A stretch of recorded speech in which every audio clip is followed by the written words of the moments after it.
Bon, salut Maxime. Merci beaucoup d'avoir accepté l'invitation. Merci de m'accueillir dans cette chaleur de Lyon. Il fait plus chaud qu'à Barcelone ou pas? Non, honnêtement, ce matin j'ai fait 3 heures de vélo et c'est ce que je disais à mon pote qui est venu avec moi. Il faisait au plus 41 sur mon compteur Dura Coros. Mais vu qu'il fait moins humide qu'à Barcelone et c'est pas la ville non plus, je trouve que c'est toujours plus facile à Lyon qu'à Barcelone. Après il faisait chaud, attention, je dis pas que j'étais facile, mais Barcelone c'est vraiment l'enfer en août. Bon, on va en parler un peu de vélo. J'ai vu il y a pas longtemps là, que tu avais interviewé Jacob et que tu t'étais dit un Ouais. peu impressionné. Ouais, j'étais un peu intimidé, déjà parce que c'était en anglais, donc premier contenu en anglais, voilà, pas facile. Et Jacob, moi je suis fan, hein, j'en ai parlé sur ma chaîne depuis mes débuts, donc quand tu rencontres comme ça les gars sur lesquels tu as fait plein de vidéos, c'est intimidant, mais en vrai je suis content, je pense que je m'en suis pas trop mal sorti. Et je t'intimide pas trop, moi ça va. Toi ça Non. va, avec tout le respect que je te dois, quand c'est en français, je suis rarement intimidé, même quand je fais des podcasts avec des gars connus, en vrai, avec l'habitude, tu vois, ça va. Et je rebondis tout de suite, tu as interviewé Jacob et Étienne. Ouais. T'étais pour qui lundi sur le 5000 mètres, tiens? Moi, je suis un grand fan d'Étienne parce que à la fois j'aime bien sa personnalité, j'aime bien le bonhomme, je m'entends bien avec lui depuis qu'on s'est rencontrés. Je sais pas, ouais, j'aime beaucoup Étienne. C'est un peu un underdog aussi. Donc souvent j'aime bien être pour les underdogs, donc Ouais, c'est vrai. pas pour les favoris. Et je pense qu'il a un talent qui est genre vraiment sous-estimé. Parce que moi qui ai analysé son plan d'entraînement, tu sais, j'avais fait une grosse vidéo avant son 27-04, je crois, à Lille. Et quand je voyais le peu qu'il faisait pour les résultats qu'il avait, franchement, même comparé à un Jimmy Gressier ou à d'autres, je pense qu'il en fait vraiment pas beaucoup et qu'il a une grosse marge du coup. Et tu penses qu'il du coup il serait meilleur s'il en faisait plus? Pas nécessairement, je pense que sa coach, parce que c'est une femme, elle a une stratégie qui est assez intelligente selon moi, qui est de le préserver et de voir vraiment à long terme. Tu vois, genre vraiment, elle veut pas le griller, quitte à des fois ne pas en faire assez. Mais quand tu vois le niveau de performance du bonhomme, voilà, il vient de faire troisième aux Europes, dans un field qui est pas non plus des amateurs, quoi. Il bat quand même Jimmy, il est juste derrière Jacob. Le deuxième est très bon aussi, même si on le connaît moins, enfin, les non spécialistes. Fait que non, je pense que ouais, j'ai hâte de voir les prochaines années. Après, là, il est à un niveau maintenant qui est un peu bâtard. C'est que il faut battre maintenant vraiment les tops mondiaux pour faire des médailles internationales. Là, c'est sa première médaille du coup internationale sur piste. Donc c'est quelque chose quoi. Enfin, bref, j'ai hâte de voir. Mais moi, je miserais sur lui à long terme, tu vois. Et ce qu'a fait Jacob, par contre, c'est magnifique là. Le Course en retour, patron et tout. ouais, après je pense que sur du 5000 au niveau européen, avec sa vitesse de 1500, sur une course aussi lente, parce que bon, la course n'était pas très rapide non plus, bon, il joguait pas, mais c'était quand même lent le premier 2 km, voire 3 km, j'ai plus les splits en tête. Bon, on le savait hein, que dans les derniers tours, Jacob, il peut finir en 51 normalement. Là, je crois qu'il finit en 54, si je dis pas de bêtises, dans mes souvenirs. Il a de la marge, en vrai. Ouais. Mais même toute l'aura qu'il a, à un moment presque, il dicte la course à Jimmy Gressier. Je sais pas si t'as vu. Tu Ouais, on vois, sait pas trop ce qu'il s'est dit. Il y a eu, j'ai vu pas mal de réels là-dessus. Moi, je pense que ce qu'il lui a dit, c'est de ralentir un tranquille. peu, non? Ouais. Ouais, tranquille. Est-ce que c'est du bluff? Est-ce que moi, je pense que ça l'a déstabilisé en vrai. Parce que quand le GOAT comme ça te dit mollo, en vrai, tu prends un petit coup de la confiance, je pense. Hein. Ça doit pas être facile. Ouais. Bon. Mais bon. Sinon, tous les podcasts, je sais pas si c'est pareil, toi. Les choses les plus croustillantes, moi, on me les dit une fois que les micros sont éteints. Je sais pas toi, si c'est pareil. Ouais, il y a des choses croustillantes et des choses qu'on n'a pas le droit de dire aussi. Ouais. Ah oui. Des fois, les choses les plus croustillantes, c'est les choses qui sont les moins politiquement correctes. Ouais. Et tu sais, parce que les gens qu'on interviewe, ils ont souvent une réputation en jeu, des sponsors et tout. Bah, c'est pas évident. Mais oui, je suis d'accord Et avec toi. on t'en dit aussi. Ouais. Ah oui, moi j'en ai un, j'allais dire, je pourrais écrire un livre, j'exagère. Mais j'ai un paquet d'anecdotes, de trucs qui se disent en off et que je garde pour moi et que je suis content de savoir. Et c'est aussi l'avantage de faire plein de podcasts avec des gens qui sont connus dans le milieu, quoi. Et sur toi, bah, tu vois, justement, on m'a dit du bien. Ok. De la personne que... Non, mais c'est vrai. Ok, On m'a dit du bien tant de la mieux. personne que t'es. Et on me dit pas du bien de tout le monde. Hein. Oui, il y en a qui Et, ont des moins bonnes réputations que d'autres. et on m'a dit, ouais, Maxime, c'est un gars très sympa en off, un mec généreux et tout. Donc, J'essaie d'être fidèle à moi-même. En vrai, je sais pas si je suis sympa ou généreux, mais j'essaye le plus possible d'être pareil dans les contenus que hors contenu, parce que c'est ce que j'aime chez les autres en fait. Tu vois, j'ai rencontré des gens connus, voire très connus, qui ont vraiment une personnalité publique et une personnalité privée. Et des fois, c'est un peu décevant, tu vois. ouais, Et moi, j'essaye de pas être comme ça parce que, en fait, je trouve ça artificiel et un peu dommage. ouais, je suis d'accord avec toi. Et tu vois, j'ai posé des questions sur Insta pour toi. Ouais. Et c'est la première fois qu'on m'a répondu. Il y a quelques personnes qui m'ont répondu j'ai pas de questions, mais si tu pouvais le remercier pour moi, pour tout ce qui m'a. Non, c'est vrai, gentil. ça m'a. Ouais. Et donc, tu vois, je te remercie au nom d'une communauté. Et moi aussi, j'ai appris plein de trucs avec toi. Tu vois, j'ai attaqué Athleta. Et grâce aux invités, en vrai.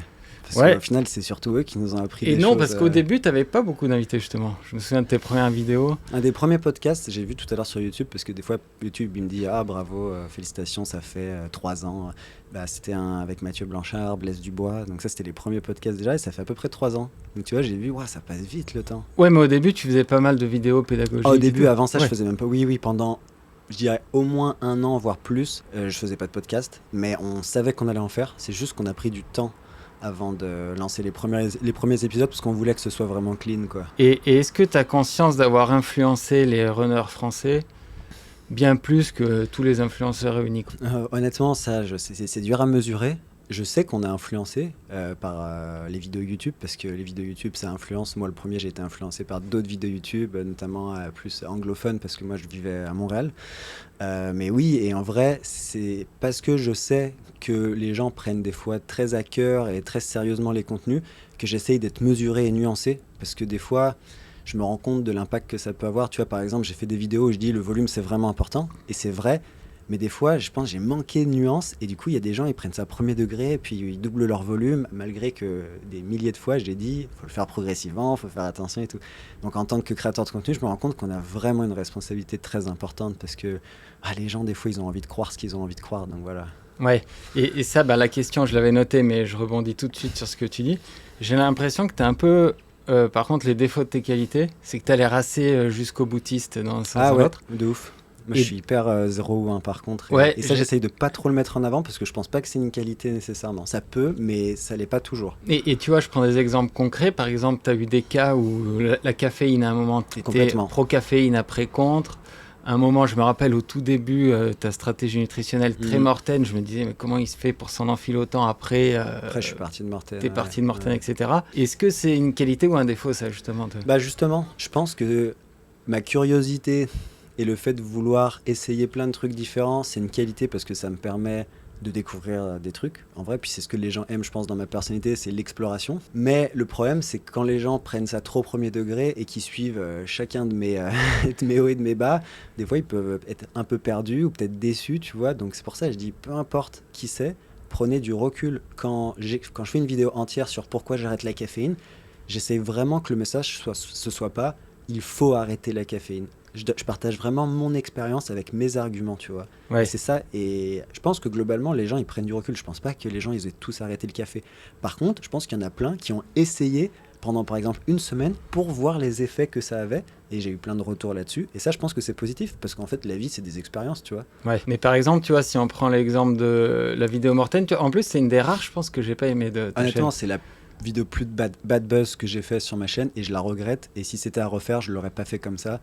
Et j'ai mêlé en fait trop de trucs, c'est-à-dire du sponsoring, des faits, de la science. Normalement, il faut pas mélanger tout ça au sein d'une vidéo, parce que c'est comme si on profitait de la confiance des gens qui nous ont accordé sur en plus du long terme pour à la fin faire un espèce de placement de produit. Et du coup, les gens savent pas trop est-ce qu'il était honnête dans sa vidéo, ou finalement est-ce qu'il disait tout ça pour mettre en avant son nouveau sponsor. Donc là, c'était NAC en l'occurrence.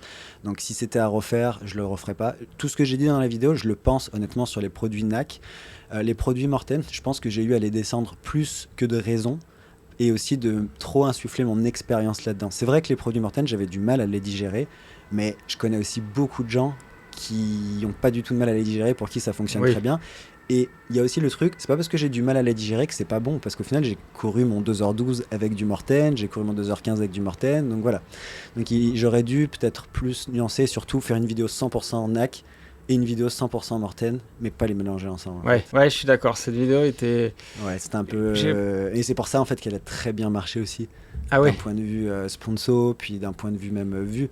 C'est parce que... Il y a vraiment eu les deux types de personnes. Il y a des personnes, vraiment, ils n'étaient pas contents du tout. Et encore une fois, je les comprends, parce qu'aujourd'hui, je le reconnais. Puis il y a des personnes qui ont pris vraiment du recul et qui ont compris le double message, et pour qui c'était vraiment correct. Ouais. Donc, mais bon, quand il y a une grosse partie des gens qui sont pas contents, il faut écouter la communauté, je pense. Mais en fait, le truc, moi qui ai une vision scientifique, je me suis dit, il s'appuie un peu trop sur l'empirisme là pour. Ouais, bien sûr. pour quelque chose qui est complètement scientifique, quoi. Ouais, non, c'était une vidéo délicate et je pense pas que j'ai fait beaucoup d'erreurs depuis que je suis youtubeur, mais ça, je pense, c'était ma première erreur, entre guillemets, tu vois. Ouais. Est-ce que tu sais si en termes de vues, j'ai pas vérifié si t'es le plus gros youtubeur français running? En termes de vues, Nico, il fait pas mal de vues quand même. Puis en fait, la force de Nico, donc Running Addict, c'est qu'il a un process de publication sur YouTube qui est hyper rodé, tu vois. Il a une vraie équipe, il a même des scripteurs, des gens qui écrivent certaines vidéos. Il a évidemment un monteur à temps plein, mais moi aussi, j'en ai même 2. Donc en termes de vues, il en fait forcément plus parce qu'il a une fréquence de publication qui est plus élevée. Il a une vidéo par semaine. Moi, pendant 2-3 semaines, je peux ne pas poster parce qu'en fait, des fois, j'ai pas les capacités de publier chaque semaine. J'aimerais bien, mais je préfère publier 2 fois par mois du bon contenu que de me forcer à faire une par semaine et en fait, le contenu baisse en qualité, tu vois. Ouais. Donc pour moi, la qualité, c'est numéro 1. Si je peux envoyer une vidéo de qualité toutes les semaines, let's go. Mais quand je commence à m'entraîner solide et avec tous les aléas de la vie et les autres trucs que je gère dans Runwise, que c'est compliqué quand même. Et moi, ce que j'aime chez toi, tu vois, c'est que en fait, t'es un des rares que j'ai écouté au tout début et que j'écoute encore aujourd'hui. Ah, tu t'es pas lassé, tu veux dire? Ouais, je me lasse pas parce que tu fais pas tous les ans un sujet sur l'endurance fondamentale. Ouais, tu sais que c'est ma plus grande peur, hein, de devenir irrelevant. Ouais. Genre vraiment de devenir un peu has-been, boomer, mec qui se recycle pas. Mais vraiment, ça me fait trop peur, tu vois, de devenir un peu démodé, dépassé.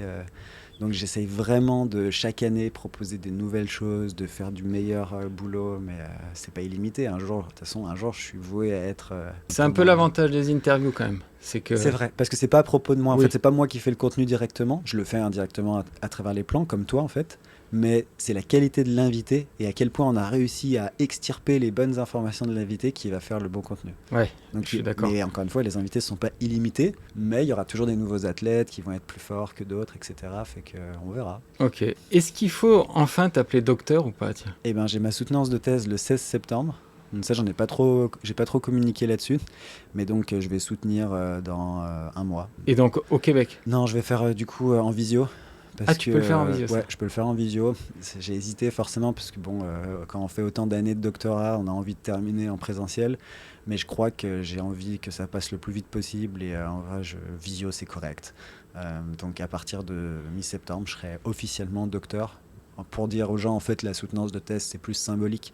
Je pense que c'est 0,01% le nombre de gens qui se font recaler à la soutenance. J'ai eu alors il y a des mentions dans la thèse, il y a mention excellent qui est la meilleure mention, il y a mention très bien, il y a mention bien. Moi j'ai eu mention très bien, ce qui est vraiment la norme, hein. Il n'y a rien, c'est pas comme le bac ou quoi.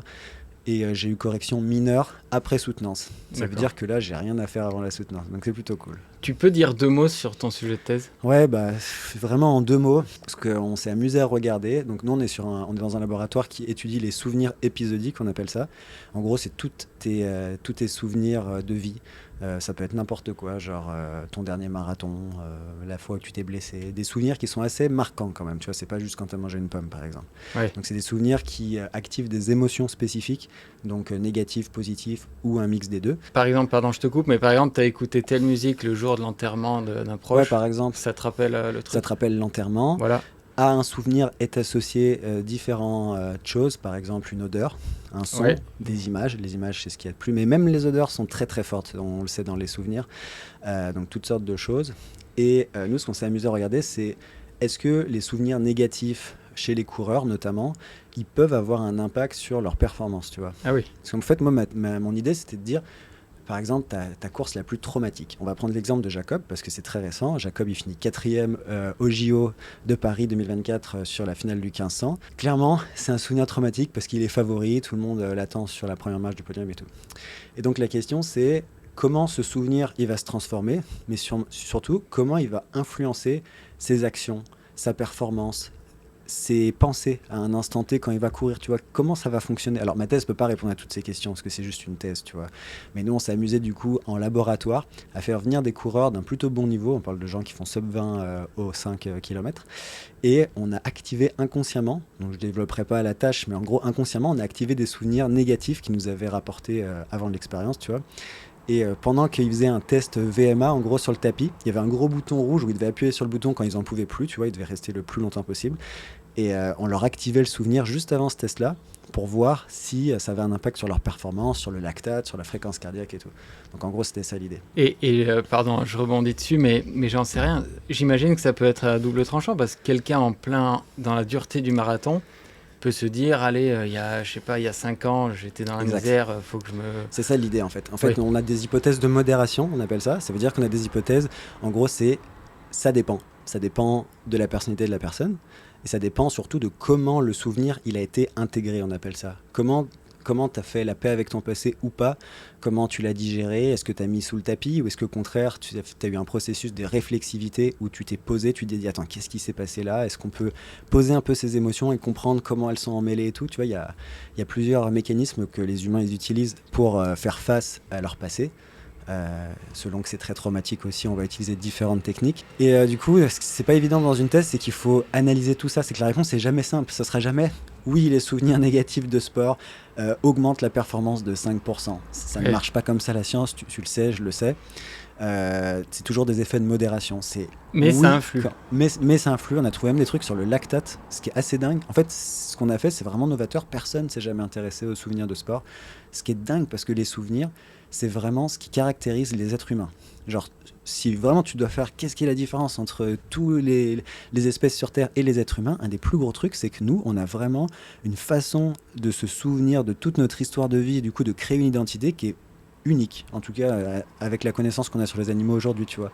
Donc c'est vraiment un truc que les humains... Et tu vois qu'il y a une fonction sociale même des souvenirs. Quand tu revois des potes d'enfance, un des trucs que tu vas faire pour connecter, c'est d'évoquer le bon vieux temps. Ouais. Ou les fois où machin faire. Et donc vraiment les souvenirs, plus tu t'y intéresses, plus tu te rends compte que c'est un truc qui est fondamental dans l'espèce humaine, quoi. Et en pratique, tu vois, c'est marrant. Moi, j'ai quasiment que des mauvais souvenirs des courses en aller-retour, tu vois, comme la prom classique. Ok. Et j'ai l'impression, j'ai pas envie de la faire, j'ai l'impression que la course demain, si j'en fais une, elle est perdue d'avance, tu vois. Ah, intéressant. Pourquoi? Parce que tu as une mauvaise expérience de ces allers-retours, ouais, et je sais pas. Et est-ce que c'est associé à des performances qui étaient objectivement décevantes ou mauvaises? Ouais.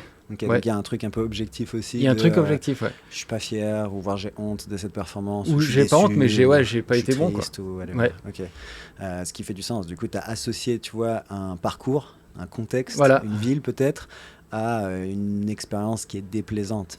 Et en fait, le but de la thérapie, par exemple, mais ça peut aussi être juste le but de parler avec quelqu'un qui comprend vraiment tes émotions, c'est de restructurer et réorganiser et réinterpréter ces expériences-là. Ouais. Donc une expérience que tu pouvais juger très négative à un instant T, exemple, mon premier marathon, moi c'était une expérience que j'ai jugée très négative sur le moment et pendant des années. Quand aujourd'hui je parle de mon premier marathon, c'est une expérience qui a été très positive. Alors que objectivement, c'était décevant, c'était dur et tout. Donc comment expliquer que cette expérience s'est transformée en une expérience qui est hyper motivante, même j'en suis super fier de mon premier marathon, parce qu'au final, ce que je mets en avant aujourd'hui, c'est j'ai tout donné, j'ai rien lâché, j'ai donné mon meilleur. Mais à l'époque, j'étais tellement obsédé par le chrono que en fait, ça prenait toute la place dans mon cerveau. Et si j'avais pas fait le chrono que je voulais, c'était forcément une expérience négative. Mais en fait, avec la maturité, tu sais, d'athlète et tout, tu réinterprètes différemment les choses. Et c'est ça qui est beau. Ça veut dire que rien n'est fixe dans ton cerveau. Tout est tout le temps en restructuration et tout, quoi. Et t'y arrivais tout seul à penser différemment là? Moi, j'ai fait beaucoup de thérapie. Je toujours d'ailleurs... en fait, je vois une psy quasiment toutes les semaines. En même temps, j'ai fait un doctorat en psychologie, fait que c'est un peu normal que je croie en ça. Et sans raison, j'allais dire sans raison particulière. Si, il y a plein de trucs sur lesquels je veux bosser, mais c'est pas à cause d'un trauma ou parce que vraiment j'ai un problème psychiatrique. Ou tu vois, c'est vraiment dans une recherche de... comme l'entraînement, en fait. Je m'entraîne physiquement entre 10 et 20 heures par semaine. Mais du coup, ça ferait pas de sens d'avoir 0 heure d'entraînement mental structuré avec un professionnel. Donc moi, je crois à ça, en fait. Ça t'amène un bien-être, en fait, mental, quoi. Ouais, puis je vois que je progresse. En fait, c'est cool. La psychologie, le temps psychologique, faut pas le mesurer comme sur Strava avec les entraînements. C'est pas genre, je fais 4 semaines en altitude, je vois un gain de forme de 5%. Le temps psychologique, c'est plus lent, c'est moins clair. Mais par contre, des fois, tu te poses 1 an plus tard, et là tu dis ah ouais non mais là comment j'ai réagi dans cette situation, j'aurais jamais réagi comme ça 1 an plus tôt, tu vois. Ouais. Et là tu vois que tu as progressé, que tu as mûri et tout, et moi c'est ça que je trouve beau en fait dans le cerveau. Quel est aujourd'hui, en quoi consiste ton métier en fait aujourd'hui? Parce que tu fais quand? Tu te définis entrepreneur, coach? Parce que c'est presque du coaching à l'échelle industrielle, toi. Je me définis pas trop en vrai. Je fais tous les jours ce que j'ai à faire sans vraiment me poser la question de qu'est-ce que je suis, mais j'y pense juste parce qu'on me pose souvent la question. Qu'est-ce qui te prend le plus de temps dans la journée? Ça, c'est une bonne façon de voir les choses. Qu'est-ce qui me prend le plus de temps? L'entraînement ne me prend pas le plus de temps, mais c'est peut-être ce qui me prend le plus d'énergie. Oui. Donc je m'entraîne en moyenne 2 heures par jour. bah, il y a des journées où j'ai l'impression que ça a pris 8 heures. Parce que, tu vois, il y a une charge. Ce qui me prend le plus de temps, c'est clairement le boulot sur l'entreprise. Je coach aussi aujourd'hui, mais j'ai, entre guillemets, que 17 ou 18 athlètes. Puis c'est des athlètes que je coach depuis longtemps, donc ça roule, ça va bien, ça va vite. Ouais, la compagnie, là, on est en train de partir dans plein de directions différentes. Peut-être qu'on pourra en parler. Et du coup, ça me prend évidemment beaucoup de temps. Et c'est quoi? C'est de la gestion administrative, de la gestion C'est plus gérer les équipes. Ouais. Je suis plus dans une position aujourd'hui où, mine de rien, je fais plus grand-chose, mais je dois décider des directions un petit peu moyen-long terme, et puis plein de décisions importantes à prendre souvent. Donc c'est un peu ça. Puis je participe quand même au développement. Là, on est en train de développer une appli qui va ressembler plus ou moins à Nolio, fait que c'est un projet long terme. Il y a aussi beaucoup la partie création de contenu, du coup, parce que ça, c'est la seule partie où personne ne peut me remplacer. Sur la création de contenu pur, pas sur le montage et les opérations techniques, tu vois. Donc ça, c'est ce qui me prend le plus de temps, et c'est ce qui est le plus important pour... Déjà, c'est ce que j'aime le plus. Mais c'est le plus plaisant, c'est ce que je veux dire. Moi, c'est à la base, si je pouvais faire qu'un truc, ce serait ça, tu vois. Ce serait faire des vidéos YouTube que j'aime bien faire, dont je suis fier et que les gens aiment. Vraiment, ça, je suis content quand je fais ça. Et cette fibre entrepreneuriale, t'aimes ça? T'aimes gérer des équipes? Ouais, franchement, j'aime ça, et je pense que mes études en psychologie, elles m'ont vachement aidé à mieux comprendre l'humain, et du coup, elles me donnent des outils pour gérer le mieux possible des équipes de façon bienveillante, mais aussi motivante, tu vois. J'essaye d'avoir tous les aspects, et je pense que ça marche bien, parce que les gens qui sont chez nous, ils sont contents, on a peu de turnover, on est un peu une entreprise familiale, on se voit même, bon, pas tout le monde, parce qu'on est 40 ou 50 en tout, donc clairement c'est pas possible, mais on se voit quand même pas mal à l'extérieur. Et pourquoi avoir voulu créer une énorme entreprise de coaching comme ça? Mais j'ai jamais voulu créer une grosse entreprise. Ouais, vraiment, j'ai jamais. Enfin, mais quand j'ai commencé, moi, je voulais juste. En gros, on était pendant le Covid, et je savais que mon doctorat, ça allait terminer un moment, et je me demandais juste quoi faire. Puis j'avais aussi envie de gagner un peu de l'argent par moi-même, tu vois. Et j'ai commencé à coacher comme ça. J'ai passé ma certification au Québec, le PNCE. Puis j'ai commencé à coacher en ligne, surtout des Québécois et des Québécoises. Et après, j'ai eu l'idée de faire ma chaîne YouTube. Et là, j'ai commencé à avoir beaucoup de demandes, parce que ça a quand même bien marché au début, la chaîne YouTube, mine de rien. En plus, c'était le Covid, donc j'ai commencé au meilleur moment. Et quand j'ai eu trop de demandes, j'ai pris un premier coach, et après un deuxième, et après un troisième, et en fait après, là on est 32 maintenant, et ça continue de grossir. Ouais. Et en gros, chacun a une vingtaine, 15-20 athlètes? Entre 15 et 50. Ah oui, d'accord. Ceux qui sont à temps plein, parce qu'on a de plus en plus, et notre but, c'était de faire du métier de coach en ligne un vrai métier. Pas juste un métier où tu gagnes à peine et c'est compliqué, genre un métier où ils puissent gagner un salaire décent, et vraiment le contrat, c'est on leur donne des athlètes illimités. Pour l'instant, on n'a jamais failli à ça.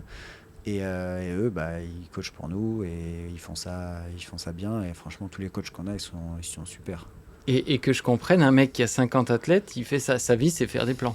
Faire des plans et faire des calls, genre des visios. Parce qu'en gros, nous, notre focus chez Runwise, c'est vraiment que les gens puissent parler avec leur coach. C'est pas toutes les formules, mais on a 3 formules, et les 2 formules, donc intermédiaire et haute, ont au minimum un call par mois, de 30 minutes. Ouais. Et sinon, c'est par écrit.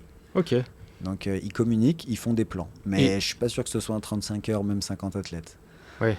Donc, ça va. Et tu vas t'arrêter aussi demain, tu peux avoir 200 coachs. 200 coachs, faut les trouver, mais en soi, on n'est pas trop limité, tu vois, parce qu'aujourd'hui, on a une équipe qui sait ce qu'elle doit faire. Et du coup, en théorie, on n'a pas vraiment de maximum qu'on peut atteindre. Et le marché est pas infini, mais là on a 860 je pense athlètes. Je pense que d'ici la fin de l'année on se rapproche de 1000, parce qu'il y a un gros boom en septembre, octobre, novembre en général, pour à la fois Valence et à la fois le marathon de Paris derrière, et puis tous les marathons de mars, avril, mai. Et quelles sont les qualités que tu recherches chez un entraîneur, et les défauts qui font que tu exclues un mec? Alors c'est plus moi qui fais les recrutements, c'est Antoine, il fait ça vraiment très bien depuis maintenant 1 an et demi, 2 ans. Et en gros, on a tout un questionnaire technique, avec des questions plus ou moins compliquées. Et donc, on veut déjà que la personne... c'est un petit test, en gros, un petit test. Ouais, mais c'est pas dit. Enfin, on le dit, bon, maintenant les gens le savent, mais on en a parlé plein de fois, mais on le dit pas à l'avance, puis surtout, on donne pas les questions à l'avance. Et c'est pas juste voir si la personne est compétente, c'est voir comment elle réagit quand elle sait pas aussi. Parce qu'il y a forcément des questions qu'elle va pas savoir. Tu vois, il y a des niveaux de difficulté, ça arrive très très très rarement que la personne fasse un sans faute, mais c'est le but. c'est de voir comment la personne réagit quand elle sait pas et tout. Et après, on cherche un gros fit dans l'équipe. C'est pas juste la personne est bonne et tout, c'est est-ce qu'elle va bien s'intégrer dans l'équipe, est-ce qu'elle représente nos valeurs, est-ce que on sent qu'un athlète Runwise, si il est coaché par cette personne, il trouvera que ça fait du sens par rapport à tout ce qu'il a vu sur YouTube, ou il trouvera que c'est bizarre. Ça, c'est pas facile, tu vois. Ouais. Parce que souvent, les gens qui prennent du coaching, ils ont regardé des dizaines d'heures de vidéos sur la chaîne YouTube, et après, ils vont être coachés par quelqu'un qui n'est pas moi. Donc, il a forcément des attentes, il va forcément projeter ce qu'un coach Runwise devrait avoir selon tout ce qu'il a vu sur YouTube. Et il faut que ça réponde à ses attentes. Ouais. Donc, il faut qu'il y ait une partie commune un peu, entre ma personnalité et moi et le coach Runwise. D'accord. Donc, c'est pas évident. Et le défaut, c'est quoi un mauvais coach pour toi? Je pense qu'un mauvais coach, c'est quelqu'un qui pense savoir comment ça fonctionne. Qui a trop de certitude. Ouais, beaucoup de certitude. Donc souvent, quelque chose qu'on retrouve chez les jeunes, pas toujours, c'est une généralité, mais chez les jeunes coachs qui sortent de STAPS, qui ont l'impression vraiment de savoir comment ça fonctionne. Donc ça, c'est un truc que nous, évidemment, on n'aime pas, parce que plus tu coaches, plus tu te rends compte que il n'y a pas beaucoup de certitude. Il y a tellement de variété dans les humains. Tu prends rien que le physio et le psycho, c'est compliqué. Fait que ça, je te dirais que c'est surtout ça. Il n'y a pas grand-chose d'autre. Il y a un truc que vous ne pouvez pas trop juger quand même. Je crois que c'est Philippe Lucas qui le dit dans un Intéresport. Il dit que entraîner, c'est facile. Ce qui est dur, c'est la gestion de l'humain. Ouais, je suis d'accord. Gérer un athlète. Je dirais pas qu'entraîner, c'est facile. C'est ce qu'il dit là. Je dirais qu'entraîner les meilleurs, c'est facile. Plan, quand tu as les meilleurs du monde, avec donc les profils génétiques les plus incroyables, c'est facile. Moi, je suis vraiment pas un fan de... Tu vois, pour moi, ma philosophie, c'est l'opposé de Philippe Lucas, pour être honnête. La philosophie qui est maintenant un petit peu démodée, de descendre tes athlètes, les provoquer, faire des remarques des fois un peu déplacées sur le physique et le mental. Pas sûr qu'il était comme ça en vrai, mais il y a des preuves. Moi, j'ai vu d'un intérieur où il insulte ses athlètes. Je sais que des gens vont dire ouais, mais il les aimait bien. Ouais, et puis il a eu aussi des problèmes de agression sexuelle, mais bon, il en a eu, ok. Ouais, récemment, c'est tombé apparemment. Vous pouvez vérifier si c'est vrai ou pas ce que je dis. Ne me croyez pas sur parole. Je crois que j'ai vu ça. Ouais, je suis pas fan de Philippe Lucas pour ça, mais après, oui, il a produit des gros athlètes. À quel prix? On parle de Laure Manodou qui a fait une dépression pendant très longtemps, qui a écrit un livre, qui a quand même dit des trucs dans son livre. Bah, vous irez voir si ça vous intéresse sur Philippe Lucas. Enfin, je comprends que ça puisse fonctionner. Mais encore une fois, c'est pas parce que ça fonctionne que c'est nécessairement bon pour tout le monde, tu vois. Ouais. Fait que moi j'ai des réserves. Après, chacun aura son avis là-dessus. Ouais, mais le truc c'était en fait gérer l'humain. C'est vrai que c'est ça qui est dur. Ouais, tu vois, mais pour quelqu'un qui a géré les humains comme ça, je trouve ça assez ironique.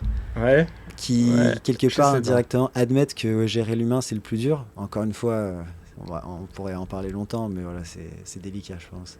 Une question un peu indiscrète. Est-ce qu'on gagne beaucoup d'argent en faisant du coaching aujourd'hui? Bah, ça dépend combien tu as d'athlètes et quelles sont tes charges. Tu gagnes bien ta vie? Moi, je gagne très bien ma vie parce que, faites le calcul, on a 850 athlètes, ils payent en moyenne 105 € par mois. Donc là, vous aurez le chiffre d'affaires. Sauf que le chiffre d'affaires, en fait, il dit rien. Ça dépend combien on reverse à nos coachs, ça dépend de la charge salariale, ça dépend de nos charges diverses et variées. Par exemple, un abonnement Nolio pour une taille d'entreprise comme ça, c'est 1000 € par mois, tu vois. C'est un exemple, et je te parle même pas de tous les autres trucs. Donc moi, j'ai pas du tout à me plaindre, je gagne bien ma vie, mais notre but, c'est aussi que ceux qui travaillent pour nous, ils gagnent bien leur vie.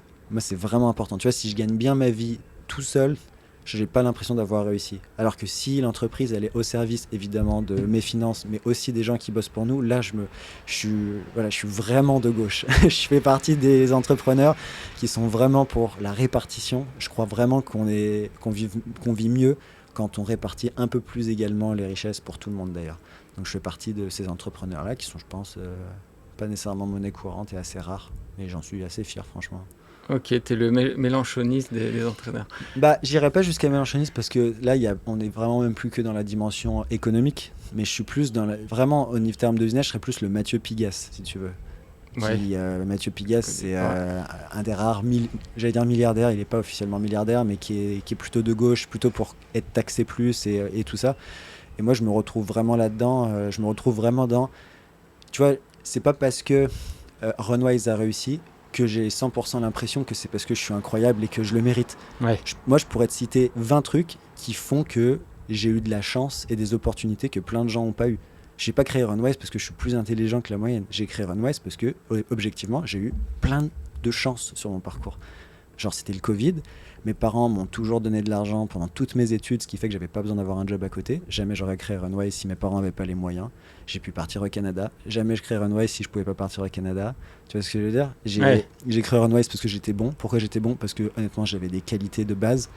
J'ai couru 33 minutes en 1 an de course. Est-ce que je l'ai mérité? Non, j'avais juste des qualités de base. Tu vois ce que je veux dire? Ouais, moi j'avais lu un sociologue qui disait qu'en gros, dans la vie, 90% de ce qui nous arrive est le fruit du hasard et pas du mérite. Et les gens qui sont pour la méritocratie détestent ça. Parce que ce que les athlètes de haut niveau ou les gens qui ont très réussi aiment dire, c'est si vous travaillez fort, vous allez réussir comme moi. C'est faux. Je suis désolé, c'est faux.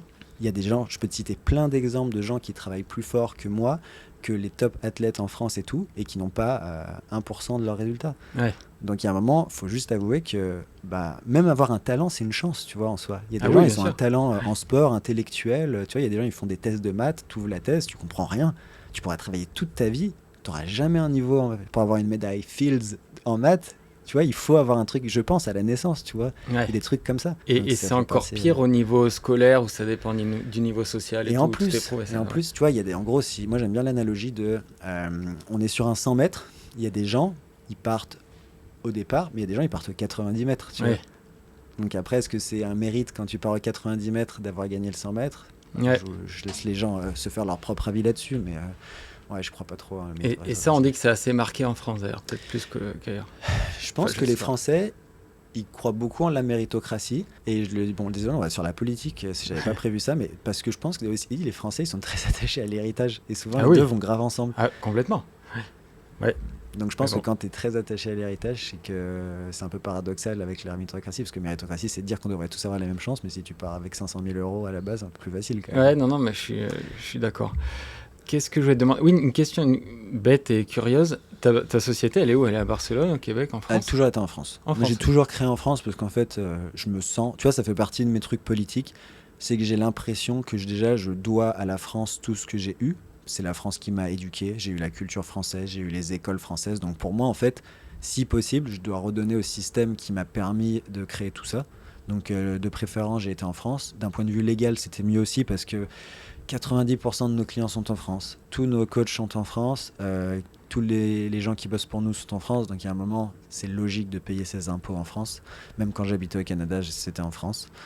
Et ça l'est toujours, même en habitant en Espagne au final. Mais en plus, je crois que l'impôt sur le revenu, il n'est pas moins élevé en Espagne en plus. C'est compliqué en fait. Je crois qu'avec les footeux... En fait, l'impôt sur le revenu en Espagne, il part pas de zéro, contrairement à la France. Donc ça veut dire que dès le premier centime que tu gagnes en Espagne, tu vas être imposé là-dessus.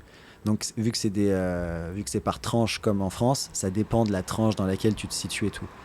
Mais aujourd'hui, l'Espagne est plutôt de gauche, donc plutôt pour taxer les gens qui ont le plus d'argent quand même. Donc tu prends très très vite des pourcentages d'impôts quand tu montes dans les tranches supérieures. Voilà, nous on paye du coup nos impôts avec Runway en France, mais du coup je paye aussi des impôts sur le revenu en Espagne parce que c'est mon pays de résidence fiscale vu que c'est là où j'habite. Ouais, c'est la petite nuance en fait. Est-ce que on est je sais pas combien on est le 14 août je crois ou le 13.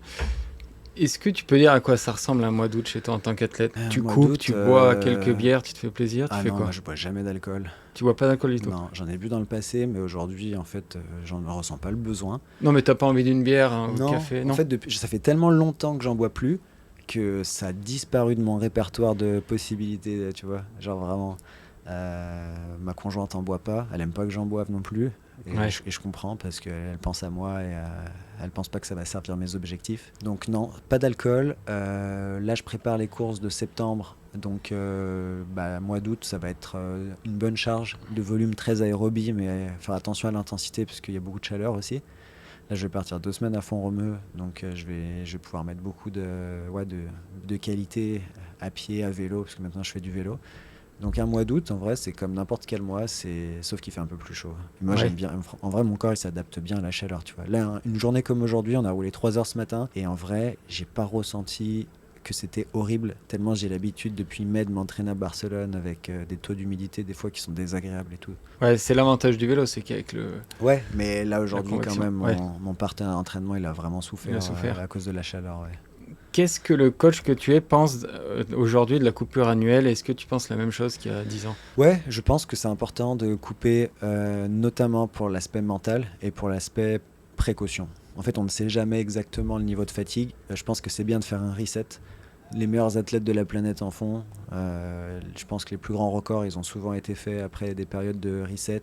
Évidemment, ça prend du temps d'être sur un état de forme à record.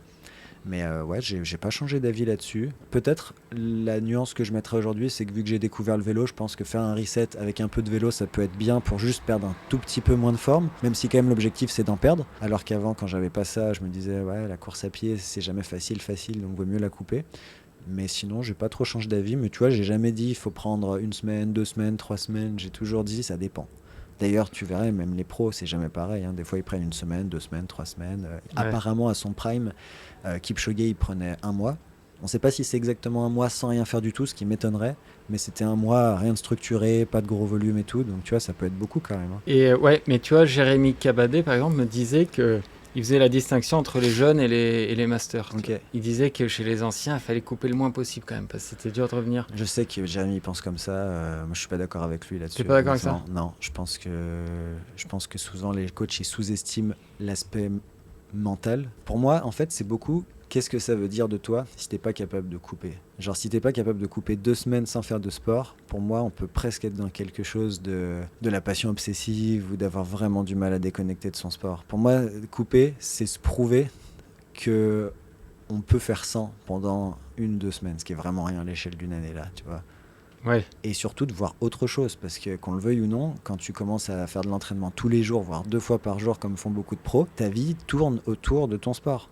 Tu ne peux rien faire d'autre vraiment de très différent de ton sport.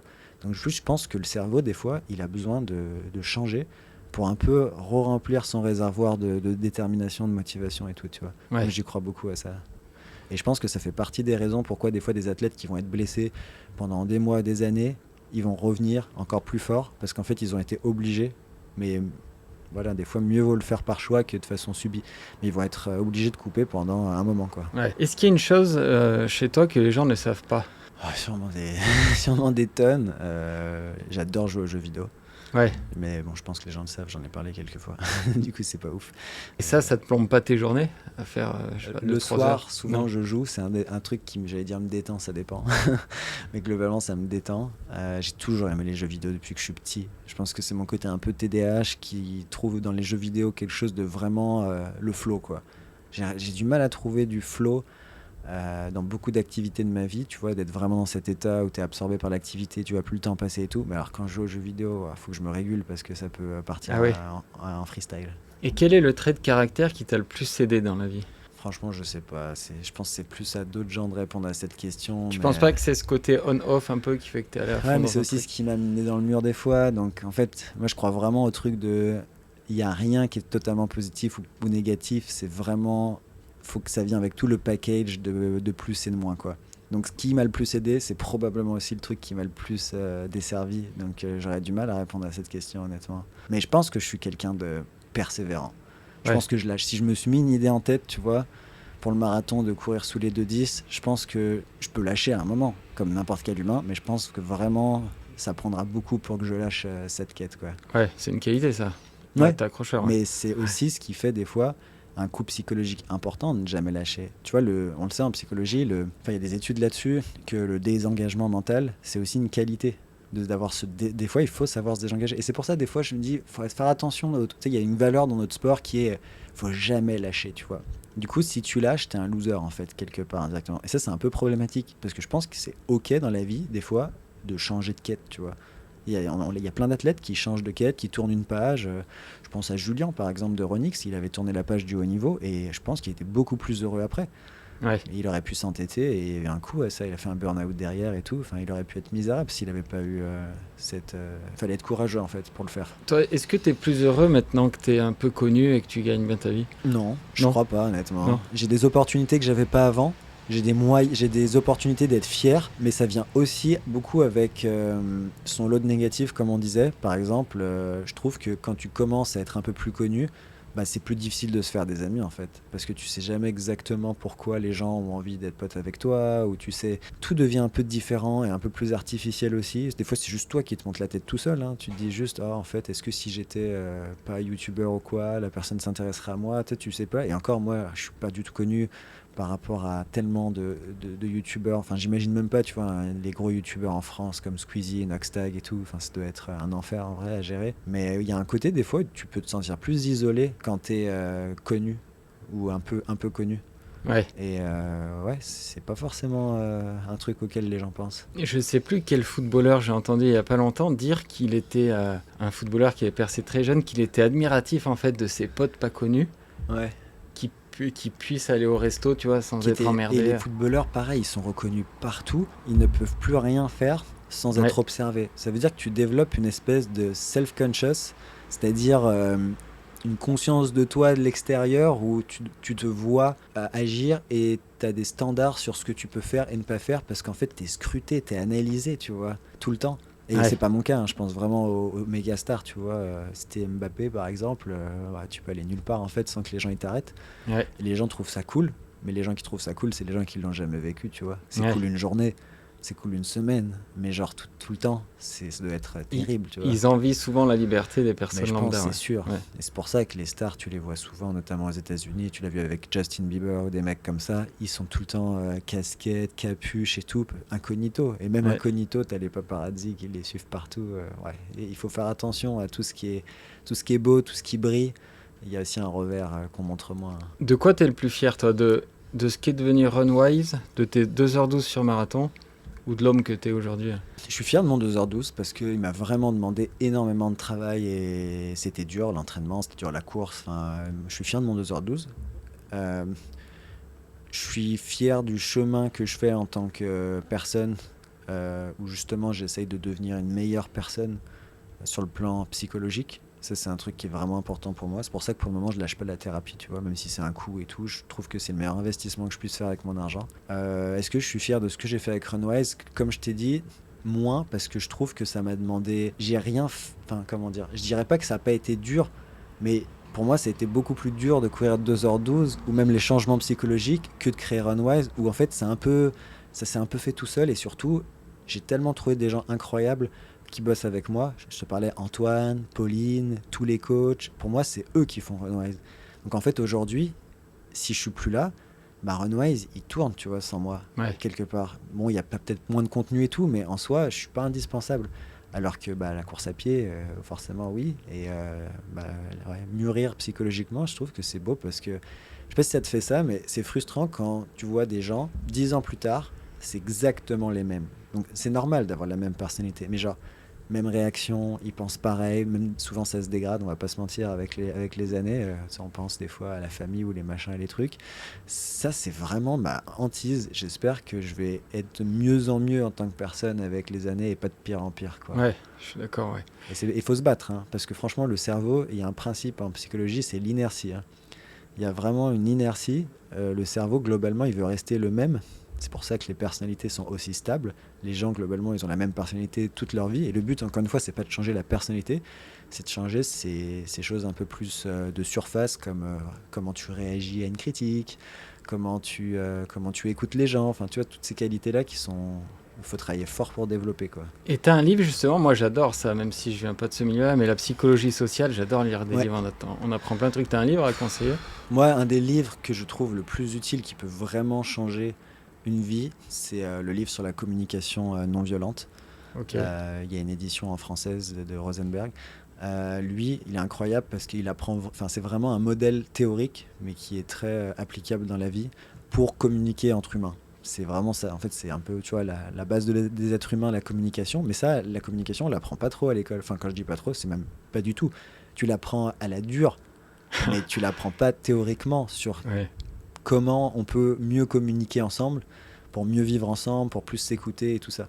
Fait que moi, ce livre-là, il m'a vraiment marqué et je l'applique encore aujourd'hui le plus possible. Mais tu vois, il faudrait que je le relise parce que des fois, il y a des trucs qui t'échappent. Puis après, il y a plein d'autres. Moi, il y a Influence et Manipulation, je sais pas si tu l'as. Je l'ai pas lu, celui-là. Robert Cialdini, là, qui est connu. Ouais, je pense qu'on l'avait un peu étudié peut-être en L1 de psycho. Ça fait longtemps, mais j'ai pas des souvenirs très, très clairs. Ouais. C'était sur les biais cognitifs et tout, un peu. La soumission à l'autorité, les principes tu vois, c'est des théories qui sont hyper dissonance cognitive, les trucs comme ça, c'est hyper important. Dissonance cognitive, c'est une bonne théorie aussi à connaître, honnêtement. Mais Je me rends compte que j'en parle peut-être pas assez sur ma chaîne YouTube de tout ça parce que j'ai peur d'embêter les gens avec les trucs psycho. Parce que j'ai essayé d'en faire au début de la chaîne des trucs un peu plus psy, mais c'est pas facile que ça marche ce genre de contenu parce que c'est un peu confrontant pour les gens. Les gens, la flemme, on veut des trucs faciles, des trucs applicables. La psychologie, c'est tout sauf facile, tout sauf applicable tout de suite. Sauf cette théorie qui est assez applicable. Et l'effet Pygmalion en athlète ouais, qui est applicable. Oui, quand même. Je le vois, on l'a beaucoup étudié dans le cadre de l'école et de la scolarité, mais c'est vrai qu'il est applicable. Il est applicable partout. Dans le coaching, c'est quand même très important. Si demain, en fait, toi, par contre, ton métier, ta passion sont imbriqués. Si demain, j'en ai marre, t'en as marre de l'athlète, qu'est-ce que tu fais? T'arrêtes tout? Si demain, j'en ai marre de l'athlète ou d'essayer de faire de la perf et tout...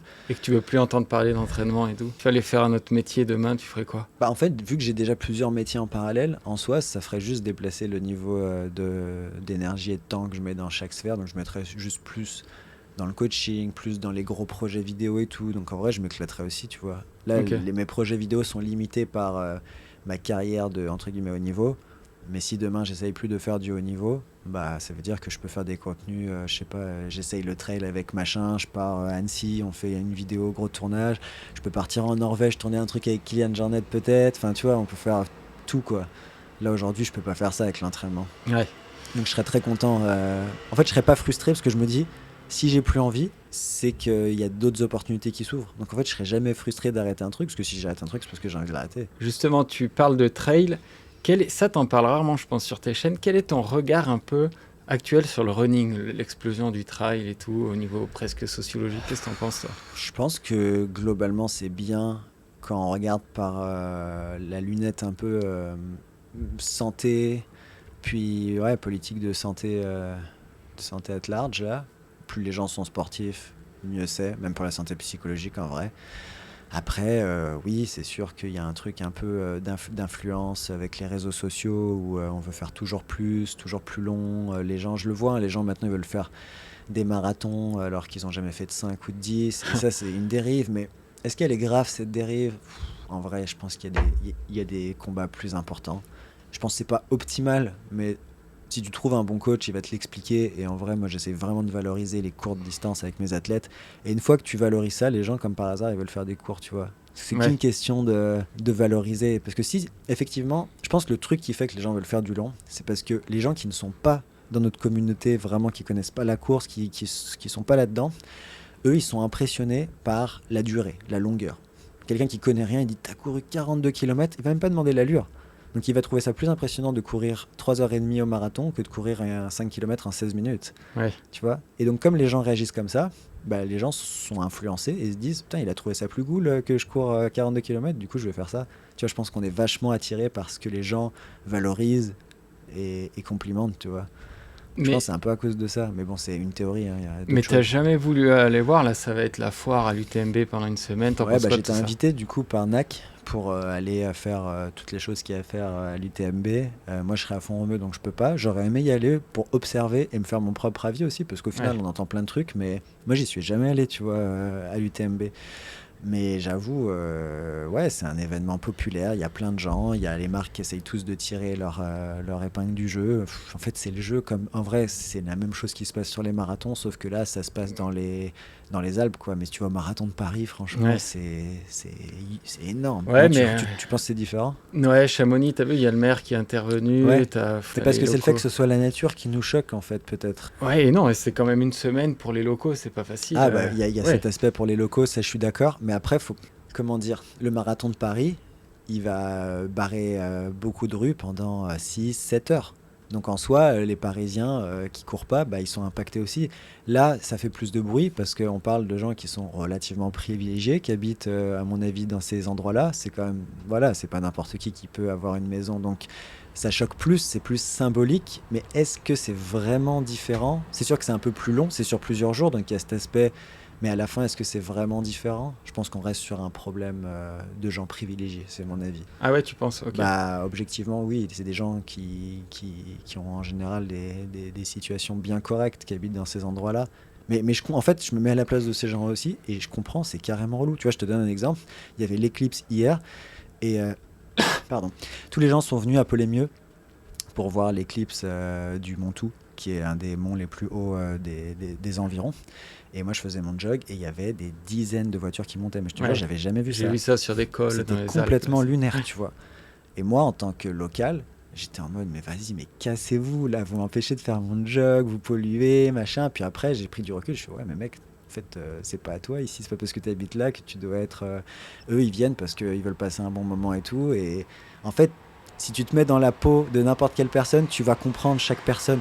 Donc à la fin, c'est ce que je te disais, c'est trouvons des solutions ensemble pour que tout le monde fasse des concessions et se comprenne. D'où un peu le truc de la communication non violente. Mais si tu arrives en mode barrez-vous, bande de trailers de merde, vous venez pourrir l'environnement et tout, comment tu crois que ça va se finir ? Bah pas bien forcément. Et si de l'autre côté les coureurs ils viennent dire ouais mais on fait ce qu'on veut ici, machin et tout, forcément les locaux. Donc non, il faut trouver des solutions, c'est tout. Mais tu vois, tu parlais de NAC, et sans faire offense ni à NAC ni à Mathieu Blanchard, je crois que Mathieu Blanchard avait passé l'année dernière déguisé en ananas pour faire la promotion d'un truc. La nouvelle boisson ananas. Ou en ananas, je crois. Ouais. Est-ce que c'est nécessaire En vrai, la question à se poser, c'est quel est le problème ? Si tu arrives à vraiment m'identifier le problème, moi je suis prêt à te suivre dans n'importe quel raisonnement, mais il faut juste que le problème soit bien exposé, tu vois. Le problème, c'est qu'à côté de ça, tu as des dossards à 170 € et que tu vois... Donc le problème, selon toi, c'est que on utilise les influenceurs pour justifier des prix qui sont trop importants et inégalitaires pour tout le monde ? En fait, je pense que déjà ça devient inégalitaire et en fait c'est un peu à cause de tout le business qui est à côté en fait. Dans ce cas, c'est un problème politique. Oui. C'est un vrai problème politique de dire qui aujourd'hui peut faire l'UTMB en termes socio-économiques. C'est une vraie question. Et moi, si on parle de ça, je suis 100% d'accord et je pense que ça ne devrait pas être juste réservé à une classe qui est très privilégiée de pouvoir courir des courses comme ça. Ouais. Et moi, en vrai, moi, j'ai jamais payé un dossard les dernières années. Donc franchement, je n'ai pas à me plaindre. Mais quand je vois mes athlètes aujourd'hui, comment ils luttent pour trouver un dossard, et pourtant on parle de CSP++, donc des gens qui ont vraiment l'argent. Donc là, j'imagine vraiment les gens qui ont envie de faire ça, mais qui n'ont pas les moyens, qui n'ont pas forcément les chronos et tout. Bah ouais, il y a une vraie injustice, tu vois. Ouais. Donc ça, c'est des questions à se poser aussi, et ça va pas être facile, hein, parce que chacun aura envie de défendre un petit peu sa paroisse. Et par exemple, tu vois, Marathon de Valence qui reste assez élitiste, je trouve que le système est hyper mal fait des dossards. Mais ce serait quoi la solution ? La loterie ? Est-ce que c'est plus juste ? C'est plus juste. Moi, je pense que la loterie, c'est plus juste. La loterie, c'est plus juste. Parce que ça dépend plus de qui va mettre le plus d'argent, ça dépend plus du niveau, parce que le niveau, c'est injuste, on l'a dit, c'est des capacités souvent génétiques et tout, c'est pas que l'entraînement. Hein. Donc, moi, je trouve que le système de loterie, il est beaucoup plus juste. Moi, je pense qu'il est plus juste et qu'il devrait faire un système, au lieu de faire celui qui a participé l'an dernier peut revenir, il devrait faire le contraire. Oui. Celui qui a participé... Ça fait pas de sens pour moi. Moi, ça fait pas de sens. T'as participé une fois, tu peux sécuriser ton dossard, du coup, les gens sécurisent tous, même s'ils y vont pas. Voilà, ils sécurisent tous. Puis au dernier moment, ils lâchent tous les dossards, parce que les gens, ils ont envie de savoir un peu à l'avance s'ils se préparent pour cette course. Ouais. Un peu compliqué, hein. Mais ça, c'est parce que la course à pied a fait un énorme boom, quoi. Toi, t'as envie d'en faire un d'ultra un jour ? C'est pas un truc auquel je pense souvent. C'est pas un truc qui m'active. Je sais que je ferai un peu de trail quand je serai à la retraite et que j'aurai plus envie de sensation de vitesse nécessairement sur la route. Je trouve hyper agréable de courir dans la nature. Là, quand je reviens chez mes parents à Paul-les-Mieux, courir dans les monts d'Or, dans les petits chemins à l'ombre et tout, j'adore. Faire des courses là-dedans, c'est autre chose. Tu vois, vraiment, le fait que ça soit risqué en descente, de pas avoir d'appui, de souffrir en montée, de jamais pouvoir relancer sur le plat parce que le plat est assez rare. Enfin, en fait, moi, ce que j'aime bien, c'est courir vite, tu vois. En gros, c'est comme si tu comparais un peu de la Formule 1 et du rallye. Il y a des gens, ils adorent le rallye pour des raisons. Il y en a, ils adorent la Formule 1. Et c'est comme ça. Et moi, vraiment, pour le moment, c'est plus la Formule 1, tu vois. C'est en mode, tu cours à une allure constante et tu essayes de tenir et tu as des vraies sensations de vitesse, tu vois. En trail, tu as des sensations de vitesse en descente, mais le reste du temps, pas trop. Et du coup, ça m'intéresse moins. Ouais. Et en fait, c'est pas du tout, encore une fois, je suis pas du tout en train de dire que le trail, c'est moins bien. Je dis juste, ça me plaît moins, en fait. Ouais, mais moi, c'est ça, j'aime moins l'effort. Et l'analogie, je la ferai un peu différente de toi. Je ferais plutôt entre le rallye et le Paris-Dakar, tu vois. Ah ouais, Sébastien je connais, Loeb, je connais moins que toi, donc c'est peut-être une meilleure analogie. Ouais. Et en Paris-Dakar, qui a du mal, parce que tu as beaucoup d'autres paramètres que la vitesse, qui maîtrisent moins. Et c'est peut-être, tu vois, ça m'intéresse moins d'avoir des facteurs de logistique, les facteurs nutritionnels deviennent hyper élevés, on est moins sur de la perf physiologique pure, on est plus dans quasiment, enfin je veux dire, au trail, si t'as pas une équipe derrière toi, sur les grandes courses, t'es désavantagé. Ouais. Tu vois, on parle carrément de ce niveau-là, tu vois. Donc on est tout de suite sur un truc qui est très très compliqué à organiser, fait que ouais non moi ça me plaît moins, mais tu vois tu me connais, hein, dans 2 ans ça se trouve je vais te dire le trail c'est 1000 fois mieux que le marathon parce que j'aurais changé d'avis là-dessus. Mais je puisse comprendre qu'on puisse aimer ça justement, Ah ouais, cette logistique et de tout. ouf. Et tu vois, pour Mathieu Blanchard justement, là il avait je crois un peu révolutionné le truc, ouais, être super il a bon donné en envie à rapto. tout le monde et tout, ça peut ressembler un peu au triathlon quelque part, un peu à Oui. l'Ironman où tu dois avoir un côté logistique et nutritionnel aussi. Ouais. Est-ce que le fait de courir avec, tu vois, moi par exemple, des vidéos que j'adore chez toi, c'était compte rendu de course que j'attends tout Ah le temps. ouais. Est-ce que tu sens une attente des gens? Est-ce que ça te met une pression, ça? Non, Non. j'adore le faire. En fait, c'est les contenus qui sont le plus. Mais je veux dire, la course, l'attente des gens, est-ce que ça te met une pression Tu le veux jour dire de la avant course? la. Est-ce que tu te penses que tu leur dois quelque chose en ayant annoncé 2h10? Je leur dois pas quelque chose, mais j'ai envie. J'ai pas envie de les décevoir. Je peux avoir peur de décevoir les gens. J'ai envie de prouver que j'ai raison en faisant ce que j'applique et ce que je recommande sur ma chaîne.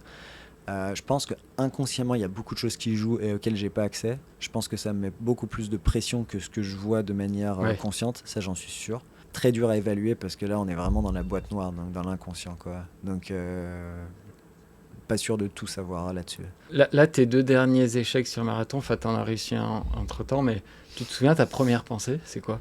Ah non, je m'en souviens pas de ma Je première sais pas. pensée. Enfin, T'as mal aux jambes, tu souffles, tu penses à ça déjà? bah, mes premières pensées, elles sont forcément un peu positives à Valence parce que bah, ça va toujours un peu bien au début. Puis tu as envie de forcer le positif sur un marathon dans les premiers kilomètres parce que tu sais que ça va être long. Si tu commences direct négatif.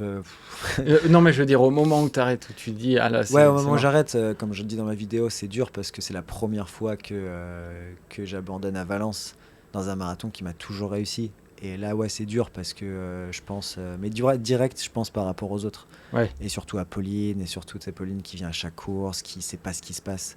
En fait, j'imagine Pauline, elle est en train de checker l'appli, elle me voit plus avancer, donc elle doit se dire soit l'appli elle bug, soit vraiment elle est abandonnée, mais du coup elle est méga stressée. Enfin, ouais, c'est quand tu échoues que la pression t'écrase, la pression des autres, mais du coup c'est quand tu réussis que ça vient te gargariser et ça te donne des jambes de ouf. Et c'est toujours pareil, tu peux pas voir juste le positif dans la vie, il faut prendre tout le package quoi. Et tu vois, tu parlais de dissonance cognitive, ça en course à pied, moi je l'ai systématiquement quand je suis le live tracking, Ouais. que je vois plus le gars au tracking. Mm. Dissonance cognitive, je me dis, ah tiens, ça doit bugger, alors en fait, je sais très bien que le gars. Bah, mais c'est déjà arrivé que ça bug. C'est pour ça qu'on pense à ça. Moi, C'est c'est rare, mais quand ça même. m'est déjà arrivé avec mes Ah oui? athlètes. Ouais. Où la chip, enfin, ouais, la puce n'est pas passée au bon moment ou quoi. Mais en même temps, c'est ça qui est beau au marathon, c'est que c'est parce que tu te plantes de plus en plus. Plus tu progresses au marathon, plus tu te plantes. Ouais. C'est normal, tu te rapproches de tes limites et il faut que tout s'aligne à chaque fois pour que ce soit bon. Et moi, ça s'est pas aligné pour moi. Et la prochaine fois que ça va s'aligner, ça va être beau parce que ça fera 2 fois que je me suis planté, peut-être même plus, peut-être je vais me replanter au prochain. Mais là, maintenant, je suis dans un autre mindset, tu vois. Je suis vraiment. Maintenant que je me suis planté, disons que j'ai connu le pire, donc je suis un peu immunisé, on va dire. Même Ouais. si ce sera toujours décevant de se replanter. T'es sponsorisé au cas. Ouais. Toi qui aimes bien, qui est friand des innovations technologiques et tout, est-ce que c'est pas un peu bloquant pour toi? T'aurais pas des fois envie d'essayer la nouvelle Adidas, Si, bien de sûr. faire un test Et et je tout? le fais même pas. Je pourrais le faire en privé, mais je l'ai même pas fait en privé. Je suis curieux d'essayer d'autres chaussures, mais si je le fais pas, c'est parce qu'imagine, je trouve une chaussure qui est meilleure, je fais quoi? Je vis Oui. avec mes frustrations, donc pour l'instant, je travaille avec Oka, donc je mets les chaussures Oka. Si un jour c'est amené à changer, je serais très content d'essayer d'autres chaussures. Mais quand on travaille avec un sponsor, on se doit d'être fidèle à son sponsor, donc c'est normal. Mais ça t'apporte suffisamment pour faire le choix de... Moi, je pense que les chaussures Oka sont très bonnes. Ouais. Même des Rocket X2 qui sont vieilles. Tu vois, j'ai couru en Rocket X2 sur certaines courses. Les Rocket X3, elles sont très similaires. Elles sont très bien aussi, un tout petit peu différentes. Un peu moins stables, mais peut-être un peu plus de retour. Enfin bref. Les Cielo V3... sont bien aussi. Moi, c'est moins celles que j'utilise pour des raisons un peu de stabilité, mais en vrai, elles sont très efficaces. Des fois, c'est pas parce que tu te sens moins bien dedans qu'elles sont pas performantes. Donc non, et puis je pense qu'Oka va sortir à un moment une très bonne chaussure. Je suis persuadé, j'ai pas d'infos ou quoi, mais je suis sûr qu'ils avaient fait un gros coup avec les Rocket X2 à l'époque. Oka, c'est ce genre de marque où des fois, ça peut leur prendre un peu plus de temps de sortir une très bonne chaussure, mais quand ils la sortent, en général, c'est un banger, tu vois. Mais sans parler de Oka précisément, tu vois, Ouais. moi qui commence à être un peu sollicité et tout, Un équipementier, je ne sais pas si j'ai besoin d'aller vers un équipementier. Est-ce que je préfère pas être libre Bah, ça dépend combien coûte ta liberté, quoi. Ouais. Ça dépend, est-ce que tu as besoin de cet argent? Est-ce qu'avec cet argent, tu pourrais faire des trucs que tu pourrais pas faire sans cet argent? En fait, il faut tout mesurer, mais il n'y aura pas un scénario où tu gagnes à tous les coups, quoi. Donc, c'est un arbitrage à faire. Moi, j'estime que travailler avec une marque, c'est aussi une fierté et je trouve que ça donne un côté très premium d'être identifié athlète Oka ou athlète d'une autre marque. Ça donne un côté premium. Les gens, quand ils pensent à moi, ils pensent à Oka parce que j'ai toujours couru à Oka. Tu vois, il y a vraiment un truc fort quand même. C'est pas juste avoir de l'équipement d'une marque, c'est que tu fusionnes quelque part l'identité d'une marque avec la tienne. Il y a vraiment une union qui se fait, c'est fort quand même, tu vois, quand tu travailles avec une marque. Et en gros, c'est des contrats de combien de temps? De 3 ans Moi, c'est renouvelable tous les ans. J'ai un contrat un peu spécial parce que c'est un contrat média surtout. Ouais. C'est un mixte.